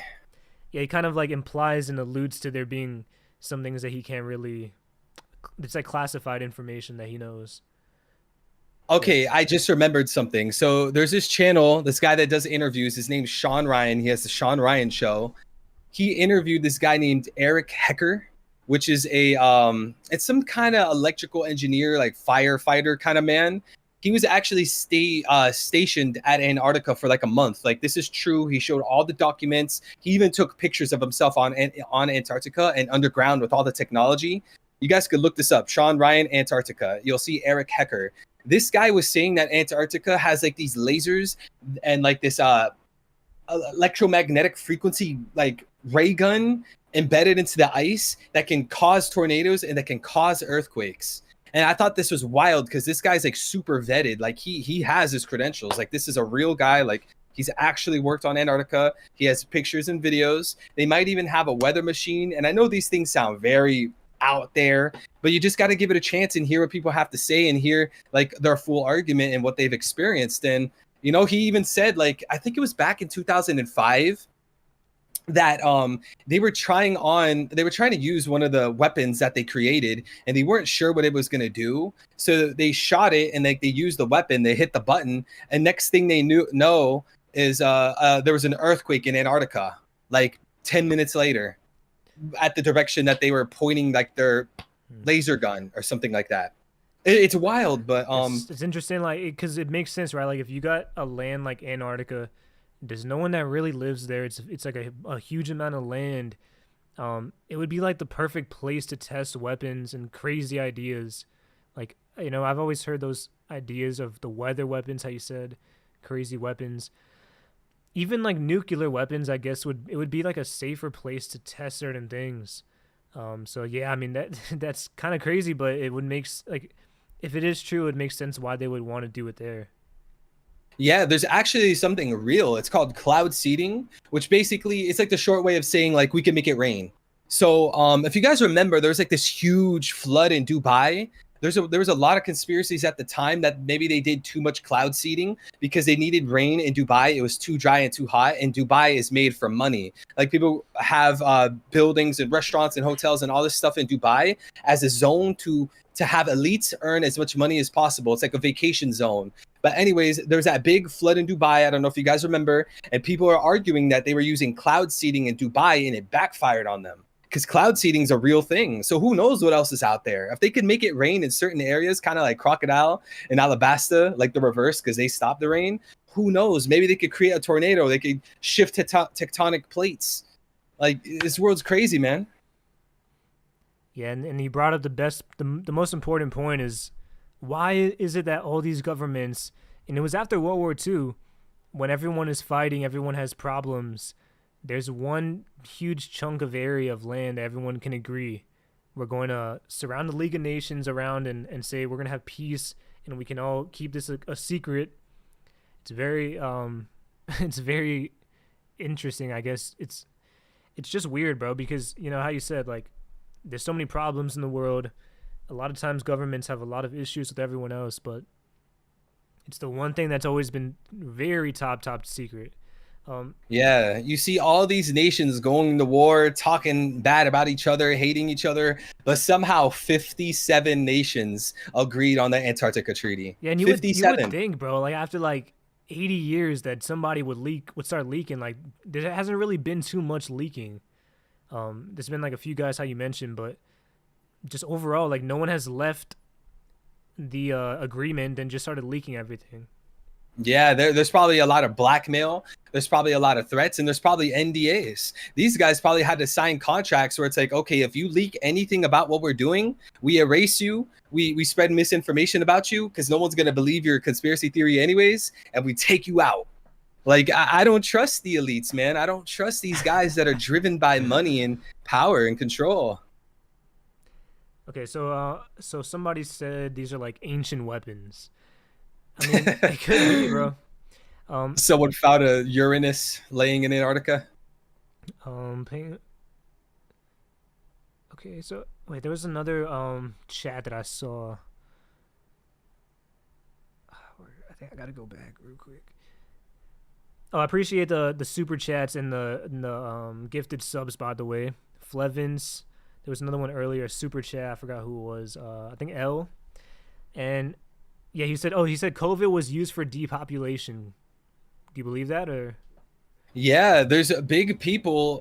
Like for an example, Bill Gates. There's big people that advocate for depopulation. Yeah, no, you're right, bro. The I don't know if you've looked the event. What is it called? Event 201. Have you heard of that? Event 201. Nah, no, what is that? You actually got to look into Event 201, bro. That will blow your mind. Event 201. Maybe you can make a video on it one day. Event 201, the basics that I remember was Bill Gates, a bunch of elites were predicting COVID, and there was like, yeah. So it was like a whole event where they come in, they have like idea. They're talking about what could happen with a global scale pandemic or certain things, and it's just like really when you look into a lot of the coincidences, a lot of the stuff they predicted. Yeah, it's really crazy, bro. Like the depopulation agendas and like certain things, New World, or what is it? There was like another Bill Gates thing that I forgot, but yeah, Bill Gates was the main guy in that Event 201, but it was really like crazy to think about, like, and it's not even really hidden, bro. Like you could search it up and see it. Yeah, I pulled it up right here. You guys could pull it up too. Event 201, the very first link on John Hopkins. It says the John Hopkins Center for Health Security in partnership with the World Economic Forum and the Bill and Melinda Gates Foundation hosted Event 201, a high-level pandemic exercise on October 18th, 2019. And then what, like 2 years later, 2 years later, we get COVID? Yeah. You can't make this up. Bro, you got to look into the whole Event 201, the coincidences with like everything, bro. What they were talking about in that event, certain dates are weird and like very strange coincidences, and the number 201 was like a big I don't know if you look into like numerology or these certain things, but sometimes they say like rituals are planned and they use numbers to kind of show it and do it. Yeah, I'm not too big on numerology, but with rituals, I know that like a lot of, let's say like the people in the satanic world, they like to do certain things on certain days, kind of like a holiday, because they believe in like their culture and in their world that when they do something on a full moon or they do something on a specific day on a specific month, that it makes it stronger, like their ritual. You know, but Bill Gates is weird, guys. You have to think like this guy started with computers and Microsoft. Then he went into doing all the fake lab meat. He talks about how we need to stop the population. We're growing too fast. But Elon Musk is saying the exact opposite among many other people. Then we see how he got into the Pfizer, into the vaccine stuff all around the world, testing it on like random people in Africa. Like Bill Gates, guys, is a walking red flag. I'm telling you right now. And we talked about a very... maybe the biggest red flag, Epstein. Bill Gates has huge ties to Epstein. Yeah. His wife, bro, his wife divorced him because of that. Because he kept no, dude, you can search it up, bro. Like she says that she left Bill Gates because at first he kept lying and kept saying, you know, the media would ask him, what's your relationship with Jeffrey Epstein? They had a lot of plans and a lot of deals behind the scenes, but then they would ask him and he would lie. He would say, I've never been to Epstein Island. And then, you know, it would come out the truth that he's been there. And then he said, I only been there one time or whatever. And I wasn't really too close to him. But then more and more, every time he kept lying, bro, to the media, to people reporting and asking him questions on interviews over the next 4 or 5 years after Epstein. And over time, bro, he kept getting caught up once the Epstein files started getting leaked more and more. And then eventually his wife, she said that she was always suspicious about him and Epstein, and but then yeah, if you look into it, bro, like he's lied so many times about what his relationship was with Epstein, and yeah, like his wife basically says it was they had such a big connection that she left when she found out how deep it really was. And so yeah, Bill Gates, he's a huge red flag. Not only that, like I don't know if you know this, bro, but did you know his family has connections to Nazis? What? Bro, I'm not even kidding, bro. Bro, Bill Yo, Gates, how is I'm this telling man you, still bro, in power? Bill Gates, he has a lot of weird connections, bro. The Nazi stuff, the Epstein stuff that he tried to lie about, and he got caught up. Was a huge friend to Epstein, and he would always go to the island. But yeah, bro, it's like how you said, a huge red flag, and he's friends with the biggest red flag that you could possibly imagine. Yeah, and I'm starting to feel like as the days go on, like you probably can't make it too high in this world. Getting to Bill Gates level, Epstein level, you probably can't make it too high without doing certain things, without joining the club, right? It's just one big club and you're not in it. So like if you get to this level of freedom, this level of financial success, this level of clout, you probably had to do dirty things to get to that level. Like that's what it's starting to seem like. Like getting to that level, you can't get to it by being a good person. You got to mess people over. You got to screw them over. And as far as the Nazis go, have you ever heard of Project Paperclip? I've heard the name, but I don't know too much about it, to be honest. I don't really know anything about it. So Project Paperclip, when World War II ended, this is all real. Like this is a real thing. When World War II ended, America didn't want to fall behind in science, so they hired Nazis from Germany, shipped them over to America, and make them start working at NASA and all the science institutes in our country, bro. So this was this declassified, or was this like Yeah, yeah, see yeah, it's that's the thing, bro. declassified. There's a lot of like things will be declassified years later. Like even in the US they had Japanese internment camps and concentration camps, and we would find out years later. I think even I don't know if you know about the I don't know what it was called, I forgot. But there was something with like mind control, MK brainwashing, Ultra. MK Ultra. Yeah, it was part of that, and like a lot of brainwashing, and they were studying how to brainwash the mind, how to control people. That was even declassified. So there's a lot of stuff that comes out, and it's the same thing with Epstein. I always wonder, we're starting to learn things more and more. The Bill Gates stuff, like just random things happen here and there, and some people don't even know. Like how you didn't even know that, because it's like 4 years later we find out, and it's not really like a big story anymore. But it's just over time. I always think like in 50 years from now, we can look back and see the entire Jeffrey Epstein situation more clearly. It's gonna be crazy, bro. Yeah, I like that you bring that up, man, because in the future, we're going to see everything that we were wrong about and everything we were right about and everything we didn't know about. It's going to be so fascinating because, we have such a limited vision nowadays with all the censorship, all the flooding, all the memory holding. It's just, it's crazy. And like they use these tactics against us. They use these tactics against the populace, whether like things are too crazy so people reject it when it's actually true, or them erasing something and memory holding it, whether it's big news outlets not picking up certain stories. It's just they exercise all of these elicits all of these evil means of keeping people protected if they are in the group, if they are in the club. They're all homies, they're all friends. It's a big club and you're not in it. Young Smokey says, Bill Gates has connections to Nazis. That's crazy. By the way, great stream. Guys, we appreciate it. Yeah, I appreciate the $20, man. Yeah, it's been a really fun stream. And yeah, you got to look into a lot of these things, Event 201. You just kind of, because a lot of things are not really, some things are just not talked about. Like, they're kind of there. You just got to look into it, or maybe you missed it.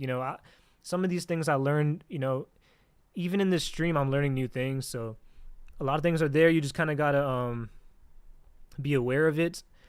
And yeah, man, I mean, okay, so, paperclip happened during World War II. We were stealing SSIE from Germany, so continue to Russia. We got a $10 super chat. Thank you, Flevins. He's been very generous this stream. Part one: thoughts on the elites trying to use force, a second coming. So I guess I'm assuming, I'm not sure exactly what you're referring to. I'm assuming maybe the vaccines that we were talking about earlier. Through the U.S. of mass manipulation, possibly holographic usage to corral the masses under false religious pretense. You got anything for that one? I think he might be talking about the second coming of the Messiah. Is that I don't want to jump to conclusions, but I think that's what he might be talking about. He super chatted another one. I think okay. he was. So he says fake alien invasion for one world cooperation, Project Bluebeam. Apologies if this was discussed earlier. I've been in and out of the stream. Got to bounce. We'll catch up with the VOD.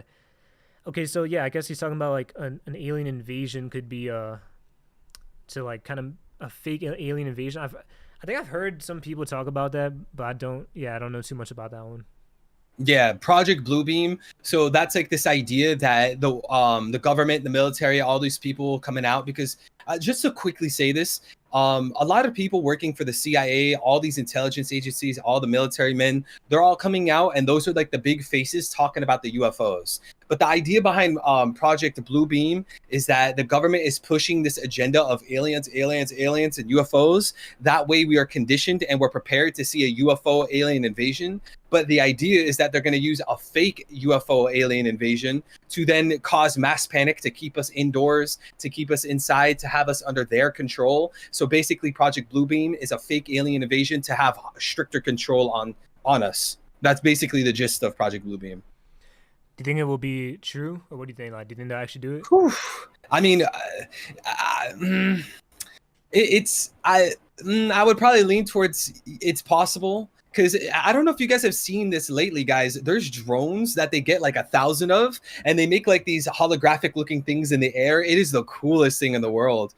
But who knows? Like the government, they constantly lie. They constantly twist the truth. They constantly give us a half truth. So if they had the capabilities, if they had drones or holographic systems, something that could make it, that could appear as a UFO to have people in fear and maybe a reason to initiate war, like a false flag, they would probably do it. Yeah, I appreciate the super chats. I'll have to look into that more. Like I said, guys, in the beginning, the alien stuff, I'm not really, I don't look into it too much anymore, and I don't even believe aliens necessarily as much as some of these other things. So I mean, I'm open-minded. I'll probably have to look into it more. Okay, so somebody keeps saying, do reptilians exist? You want to go for that one first? Listen, or you know, it's a fun meme, bro, but at the end of the day, I think reptilians, it's just such a ridiculous conspiracy where I just can't even really get behind it, bro. That's just my opinion on it. Like, it's one of those where I feel like it's too just ridiculous. Yeah, me and you, we're not afraid to disagree with each other because who cares? That's what happens in life. But I'm in the same boat. I think the reptilians, I think that's a little too far out there for me. That might be a psyop for us not pointing at specific politicians or specific world leaders or WEF, you know, like if they could get the masses, convince the masses to talk about these alien, reptilian, lizard people controlling the world, that's less observation on Jeffrey Epstein. That's less observation on Trump and what he's done, less observation on George Bush, less observation on Klaus Schwab. You know, it might be a psyop because I think a lot of conspiracy theories are not true and they're psyops in order to demoralize, in order to distract, amongst many other things. But reptilians, I don't know, man. That might be a little too far out there for me. All right, you mentioned maybe the biggest one, bro. I don't know if you want to get into it. You mentioned George Bush. Oh boy. All right, look. Preach, you're my boy, but you're pushing me into a certain territory where I keep coming towards the same conclusion on things. Listen, I don't want to get banned, bro. I've heard that this one can get you banned. And okay, we could probably can we even do this one, bro? I feel like you could like, word things in a certain way. There's videos on this. Oh my God, bro, But you just got to be careful. Look, I'll say this: George Bush, I think he might. Like I said, I don't want to get too political, bro. George Bush, in my opinion, he might be the worst president of my lifetime. It just is what it is, bro. Full I corruption on 100% full agree. display. I just don't really know how anyone could defend him. The wars. We can go into the CIA. The lies, stuff. man. The lies. We can The go lies.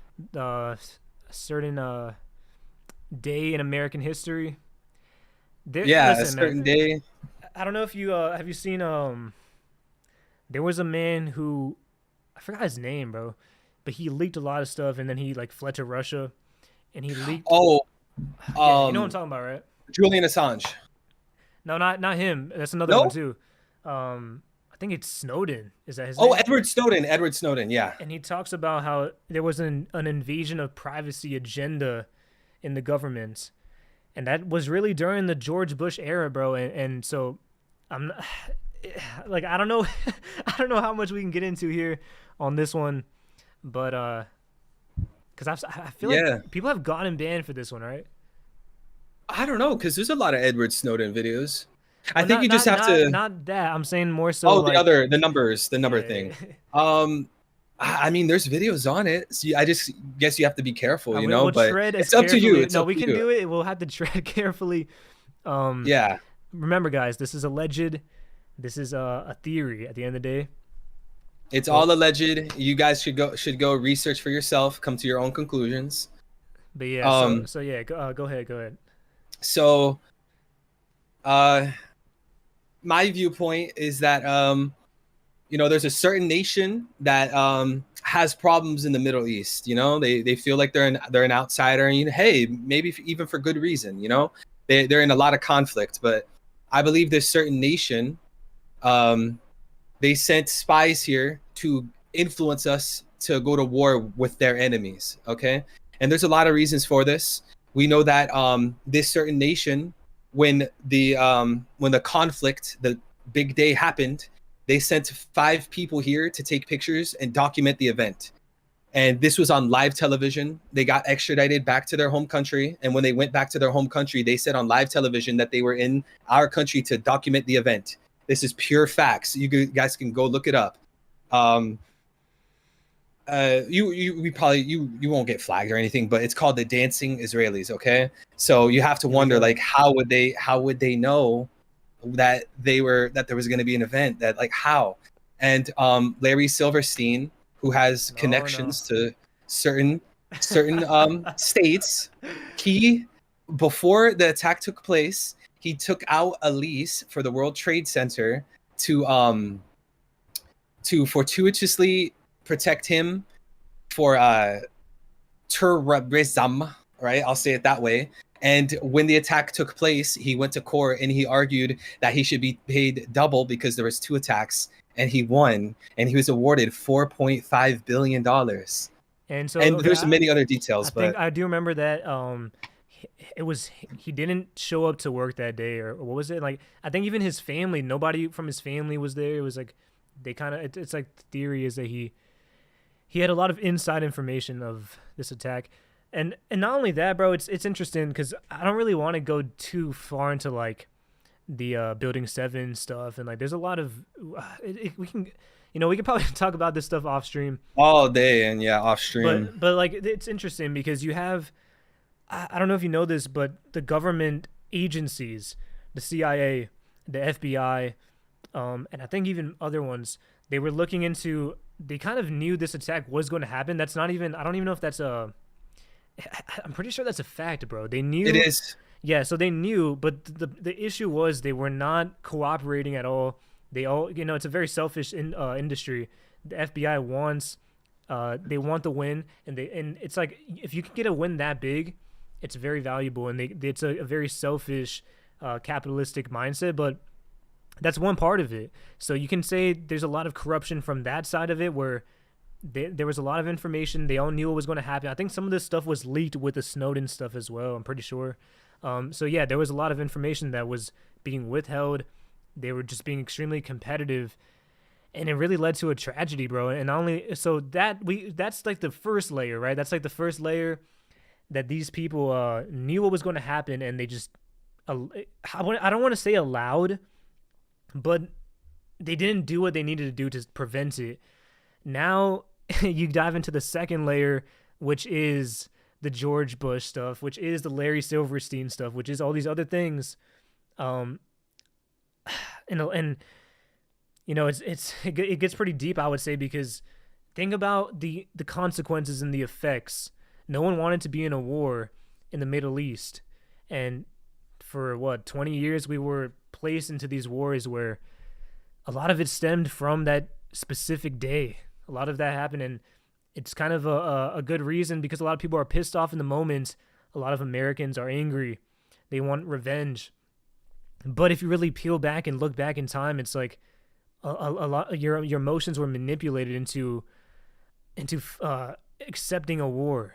And it gets dark, man. It gets really deep, and so it can go even deeper than this. This is like the second layer, but like I said, man, it's I think this is I think honestly, bro, this is the one topic that got me into conspiracies the heaviest, because you know a lot of things are interesting and fun and aliens, and it's like I don't really care at the end of the day, but when it's something this many layers, with this much evidence, with this many coincidences, with so much information and so much obvious information, yeah, and there's a lot of questions to be asked, and I think this was the one thing where I really started diving deep into conspiracies, and specifically this one when I was young.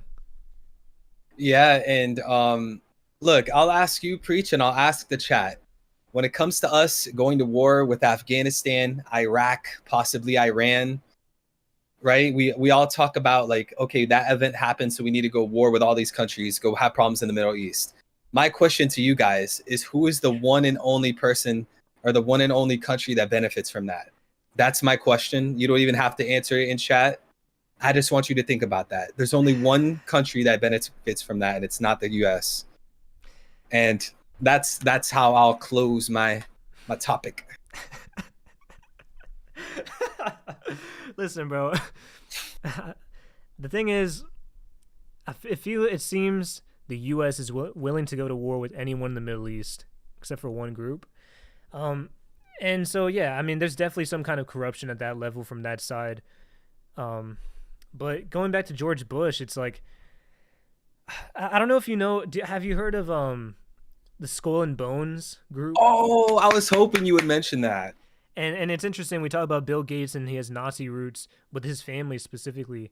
Yeah, George Bush's family too, they have roots to Nazis. The previous, I think his father, yeah, I think it's his mother actually, but there's definitely some weird connections with Nazis with the Bush family. So we can go into Skull and Bones for sure. I mean, the fact that a U.S. president is just openly in this weird cult is kind of just crazy to think about, but we'll go into that. And then I also want to bring up the fact that I don't know if you know this goes to the original George Bush. So this is one of the craziest things I've heard really in recent times. And I was talking to someone about the 2020 time, you know, there was some things going crazy in the world, but I was telling him I have a lot of issues with Trump and how he handled it. But then he started telling me he agrees, but there's one big. It's a how do I say this? Because I don't know the term, and I don't know the word for it. But if you look at to the George Bush administration, if there's a global scale issue like that, if there's something so devastating to the country, there's a system in place where the president can be essentially puppeted, where he has no control and he kind of is just the people in the shadows will kind of take control, and so in that situation he was telling me where like during that pandemic, Trump wasn't in power during the final year, where there's a lot of things that we can criticize for him, but at the end of the day, I guess his conspiracy is that because of the laws that George Bush, the original one, put in place, was that the government and these certain groups, I forgot what it's called, but I wish I could remember so I can actually explain this properly. but there's a group that comes in, takes over, and says you're doing it this way, and they kind of do what's right for the presidency and the country, which is really honestly kind of crazy to think about. That there's, because it makes you think really who's in control, and it's really like it makes you think even before that, why did this happen, and was this all kind of a planned event, at least for the American side of it. I don't know if you know what I'm talking about. If you don't, I don't. yeah, That's interesting. I'll have to look into ask him, that. and I'll send it to you once he tells me. But yeah, it was actually pretty mind blowing to even consider that. Yeah, Trump wasn't even in power during that final year, and so yeah, it's interesting, bro. But yeah, but going back, that the reason I brought it up was because George Bush, the original, kind of made that a thing, and I would even say there's a lot of corruption with the whole George Bush family. We can go into Skull and Bones now if you want. Yeah, so it's funny that you mentioned Skull and Bones. By the way, are you thinking of coup d'etat? Coup d'etat? It's part of it, A yeah. coup d'etat? There's like a specific term.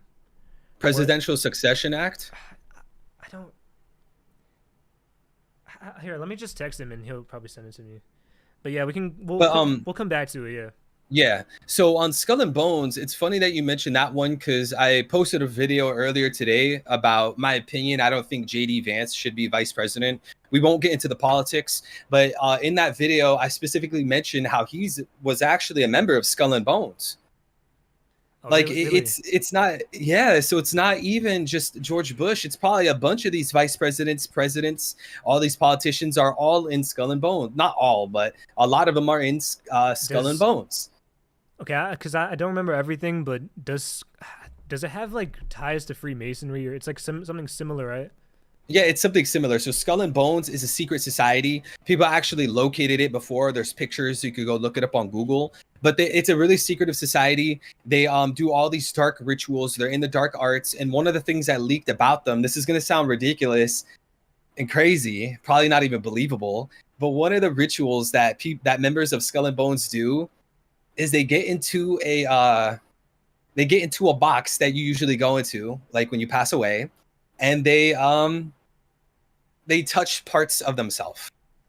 If you could catch the gist of it, that's literally what they do. So George Bush was into that.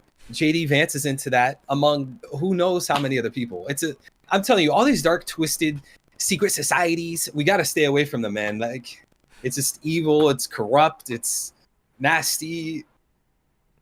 Man, yeah, it's like, it just is kind of weird to think about. Like Freemasonry, we've seen like FDR and George Washington, certain presidents have been alleged Freemasons, famously. But it's like when you go into Skull and Bones, it's like a separate thing. It's still similar.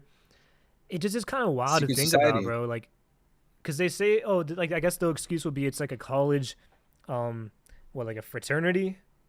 Yeah, like a fraternity. It's just a cover up. Yeah, because it's like, well, it's a fraternity, but at the end of the day, we know that it's like it still has roots to like an actual secret society. But yeah, it's oh man, it is kind of weird, bro, to think about like the corruption and also how politicians, like how they're all tied to these weird things. Like I never knew about JD Vance being tied to it. Yeah, man, all these secret societies, bro, it's just one big group. You're not in it, and these are the guys that have all the power. These are the guys that have all the control. They're pulling all the strings, trying to manipulate you and I. And I think it's important for us to enlighten the masses, entertain people and teach people through One Piece. I'll forever respect preach, and I've done that myself. But it's fun to have these conversations, man. It's fun to learn new things and talk about what's really going on in the world. Because you look at One Piece, it's like, okay, Oda goes into the occult. Look at what he does with the Gorosei. Look what he does with, again, Kamakura Island, the time skip Brook Island. Look at how people had to sell their soul and do soul contracts with Big Mom. They mentioned human TRAFFICKING, like all these things. Like, to me, it's clear that Oda is very much into conspiracy theories. He likes to talk about the Illuminati, He likes to talk about the NWO, the New World Order. He's very much into this kind of culture. So as I always say on my streams, I think like a lot of the themes in One Piece, whether it's positive in the middle or negative, anything that provokes you to think, it's because Oda's getting it from the real world and he's incorporating it into his own fictional, fun, goofy pirate manga. You know. I think he wants us to question our real world when we see these things in One Piece and we look at the real world and we see how it's the same, you know? That's why there's all these connections from real world pirates in the story, all these religious themes in One Piece in this, or from the real world into the story. And I think he does that on every single level. He's like basing his story off the real world, but of course it's just anime, it's just manga, it's goofy, it's fun. But I think there's some deeper layers, there's some deeper themes, there's some deeper ideas that Oda wants us to be aware of. Yeah, and it's, you brought up what you just said. It kind of makes me go back to earlier what we said. You specifically were talking about the attack on like a religion conspiracy where there's like it seems like an attack.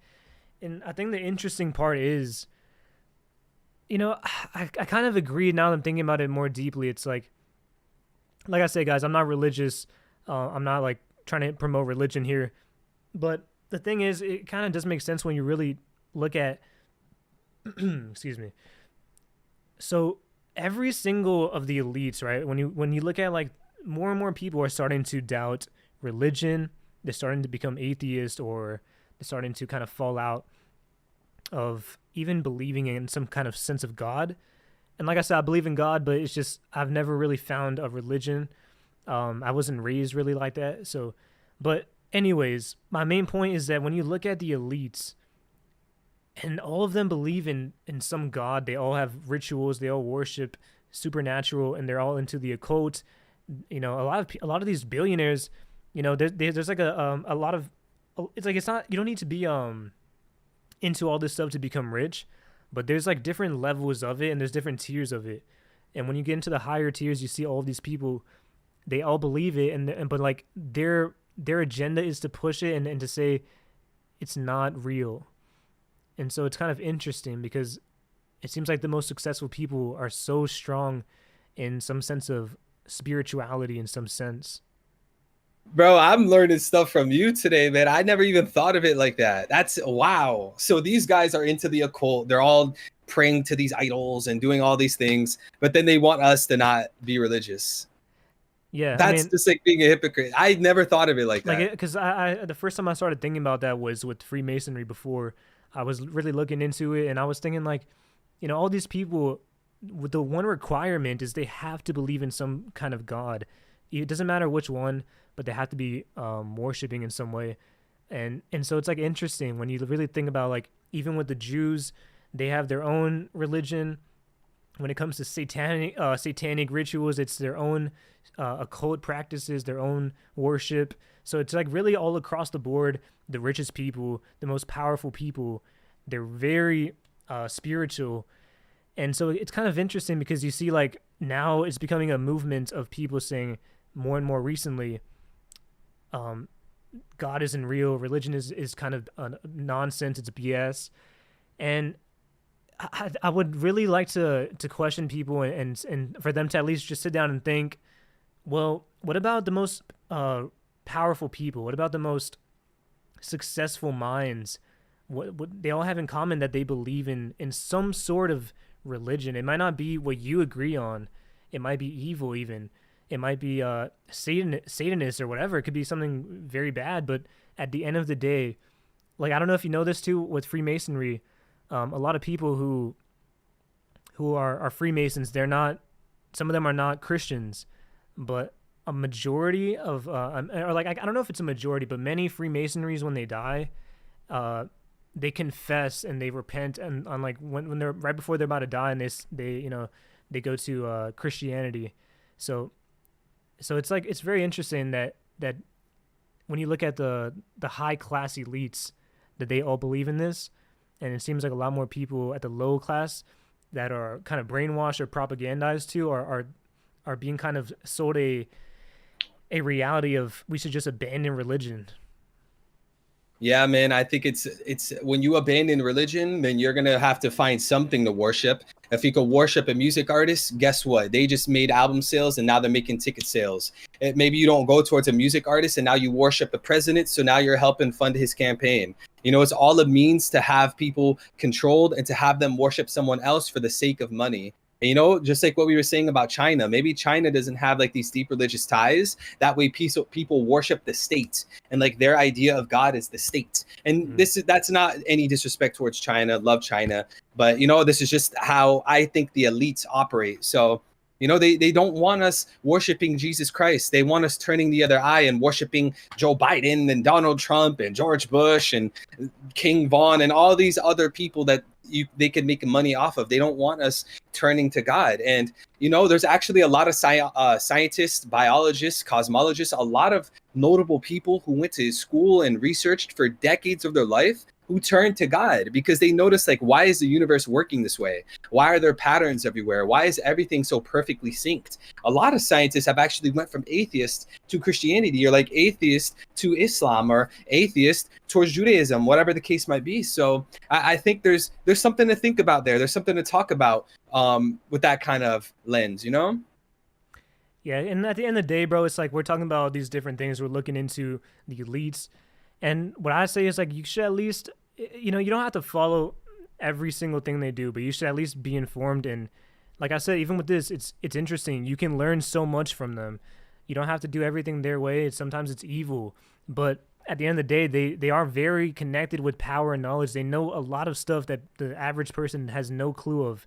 And so, you know, when they know a lot more than the average person, it's you should really take into account why they're doing certain things.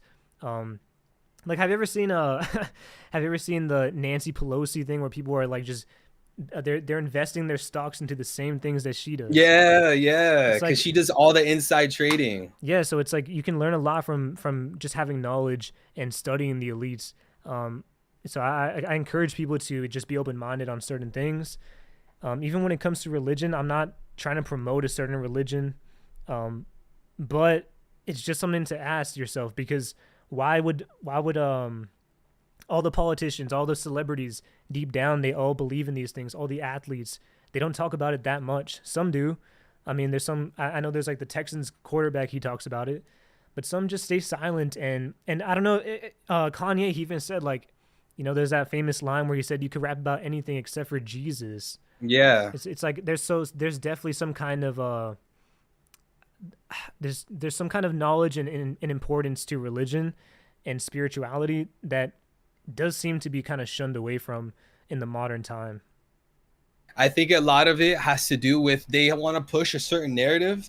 They want to push a certain agenda, and they want to have some type of control that doesn't assimilate well with Christianity or religion. So if they can lower the amount of Christians, lower the amount of Muslims, lower the amount of Buddhists, whatever the case might be, they can have more control and they can exercise what they want to do and have us act out. So, you know, that's what I think is probably the front running issue of why they're so against religion. And I also think like the second issue is demoralizing, you know, for a large portion of my life, because I was born Christian. Like when I was born, I was baptized. I went to church all the time. But as I grew older and I became a teenager into like my younger adulthood, and I guess even when I became an adult, I like strayed away from God. I strayed away from religion. And I noticed now that I look back, like that was when my life was the darkest. Like that's when my life was so like miserable, and like life was crumbling, and like things weren't going how I wanted, and I felt so empty inside. Like I could have the money, I could have the food, I could have the home, I could have all these things, but I felt like there was something missing. And I, like, from my own personal perspective, I felt like the missing component was like this spiritual connection, a connection to the divine. So I got into spirituality. I was tapping into the universal consciousness, and I felt like maybe that's not for me, and I moved back into Christianity. And it just, like, for me personally, right, this is just my own life journey, it made me feel a lot happier, and it filled this void within me. And I'm starting to think like maybe there's like some kind of component in our brain or in our body that is so accustomed and so used to like praying or meditating or worshiping or like believing in a higher power. Because I've seen theories that there's something called like the worship gene or something like that, where it's like a literal gene in our body that like helps us worship. idols or religious figures or God. Like there's something in our body that in our brain that's accustomed to that because we spent thousands of years mostly being religious, Yeah, and and I even would argue, go ahead. well, even just asking the question, like I think there's a natural human element of it where every human has at least asked the idea in their mind at some point in their life. Even centuries ago, they would do it. How did this all come? Like, how is the universe created? What is the point of life? Like these questions, what is God? And like, so I think people always were searching for that question even before there was religions. So People want to like so in my faith, right, I don't believe in like the flesh and blood. I don't believe in like the materialism. Like I believe that the most important component is like the spiritual connection, like being spiritual, like connecting to the divine, and I think like us moving away from like spirituality and religion and moving away from God and focusing on the materialism is causing a lot of problems. We try to fill the void in our heart. We fill the void within us with trying to listen to music or watching movies or buying new clothes or buying a new car. We're constantly chasing, like, what do they say, like chasing the dragon? We're constantly trying to chase things that aren't going to fulfill us. And I've seen so many people, once they turn to their own individual idea of religion, whether it's spirituality or Buddhism or Judaism or Islam or Christianity, once they turn towards some kind of connection to the divine, even when they meditate, just meditating, like they feel more fulfilled on the inside. Like that spiritual component has been lost with this current generation. Like ever since America has like drifted away from, because we were like founded as a Christian nation. Ever since we moved away from Christ and we moved away from Christianity, we moved away from the Bible, and like they wanted it to exterminate the Bible from schools, we began to crumble. People are lost. People are confused. That spiritual component is empty. And a lot of people don't even know it is a spiritual component, So I suggest for everyone to try to tap in, try to connect to something higher than you. You don't have to be Christian, you don't have to be Muslim. Just in your own unique way, have your own personal relationship with something above. Because I think a lot of people that are atheists are truly agnostic. They that's think true. Yeah, that's because true. yeah. Go ahead. No, wait, just explain that for the chat. I think a lot of people are they think they're atheists, but they're actually agnostic. The true difference between atheism and being agnostic is like atheism's like zero God whatsoever, but agnostic is like, okay, I believe in a God, like there's some kind of creator, like someone had to make the Big Bang. Like how was everything from nothing? Like a lot of people would be agnostic, but they just don't realize like the difference between agnostic and atheist. And I would suggest, I'm not forcing anybody, obviously, but I would suggest trying to look deep within yourself, guys. Try to figure out your own personal path in life, your own personal path towards connecting to the spiritual divine, and try to see what works best for you. Because I've been there, man. I've chased the materialism. I bought all these clothes, got into smoking and drinking and all these things, and it never fulfilled me. It made me feel more miserable inside. And like, that's just not good. I love people. I love humanity. I love the earth. I love all you guys for liking the stream. So I want you guys to just give it a chance, find your own personal connection, do things your way. And I wish the best for everybody. Yeah, man. I think what you said, the agnostic thing is definitely true, bro. And I think even some people who say they're truly atheist, I think deep down, maybe some of them are, but I feel like deep down a lot of them are coping, bro. And I feel like it's just like, because even if they don't believe in a certain God, I think they deep down understand there's some kind of spiritual element that they can feel. But I don't know, man. I think, yeah, it is an interesting topic because a lot of if you look back into a lot of these things that we talked about today, like I said, a lot of people are highly spiritual. Even when you look at like the ancient Egyptians, they were very spiritual. They had a lot of connections with, like, they had different deities and stuff. It was different, but just a lot of the biggest civilizations, and they would have God as the deferring factor, right? Or some kind of sense of God, which is like interesting because if you look at a lot of the like I said, China, again, we go back to China, they have a lot of problems, and I don't know, bro. It just seems like I always wonder that, like, how does it work in China? I would like to go there one day and see how it is for myself. Shanghai is beautiful, man. Yeah, but yeah, I think that's pretty much good to wrap up right there.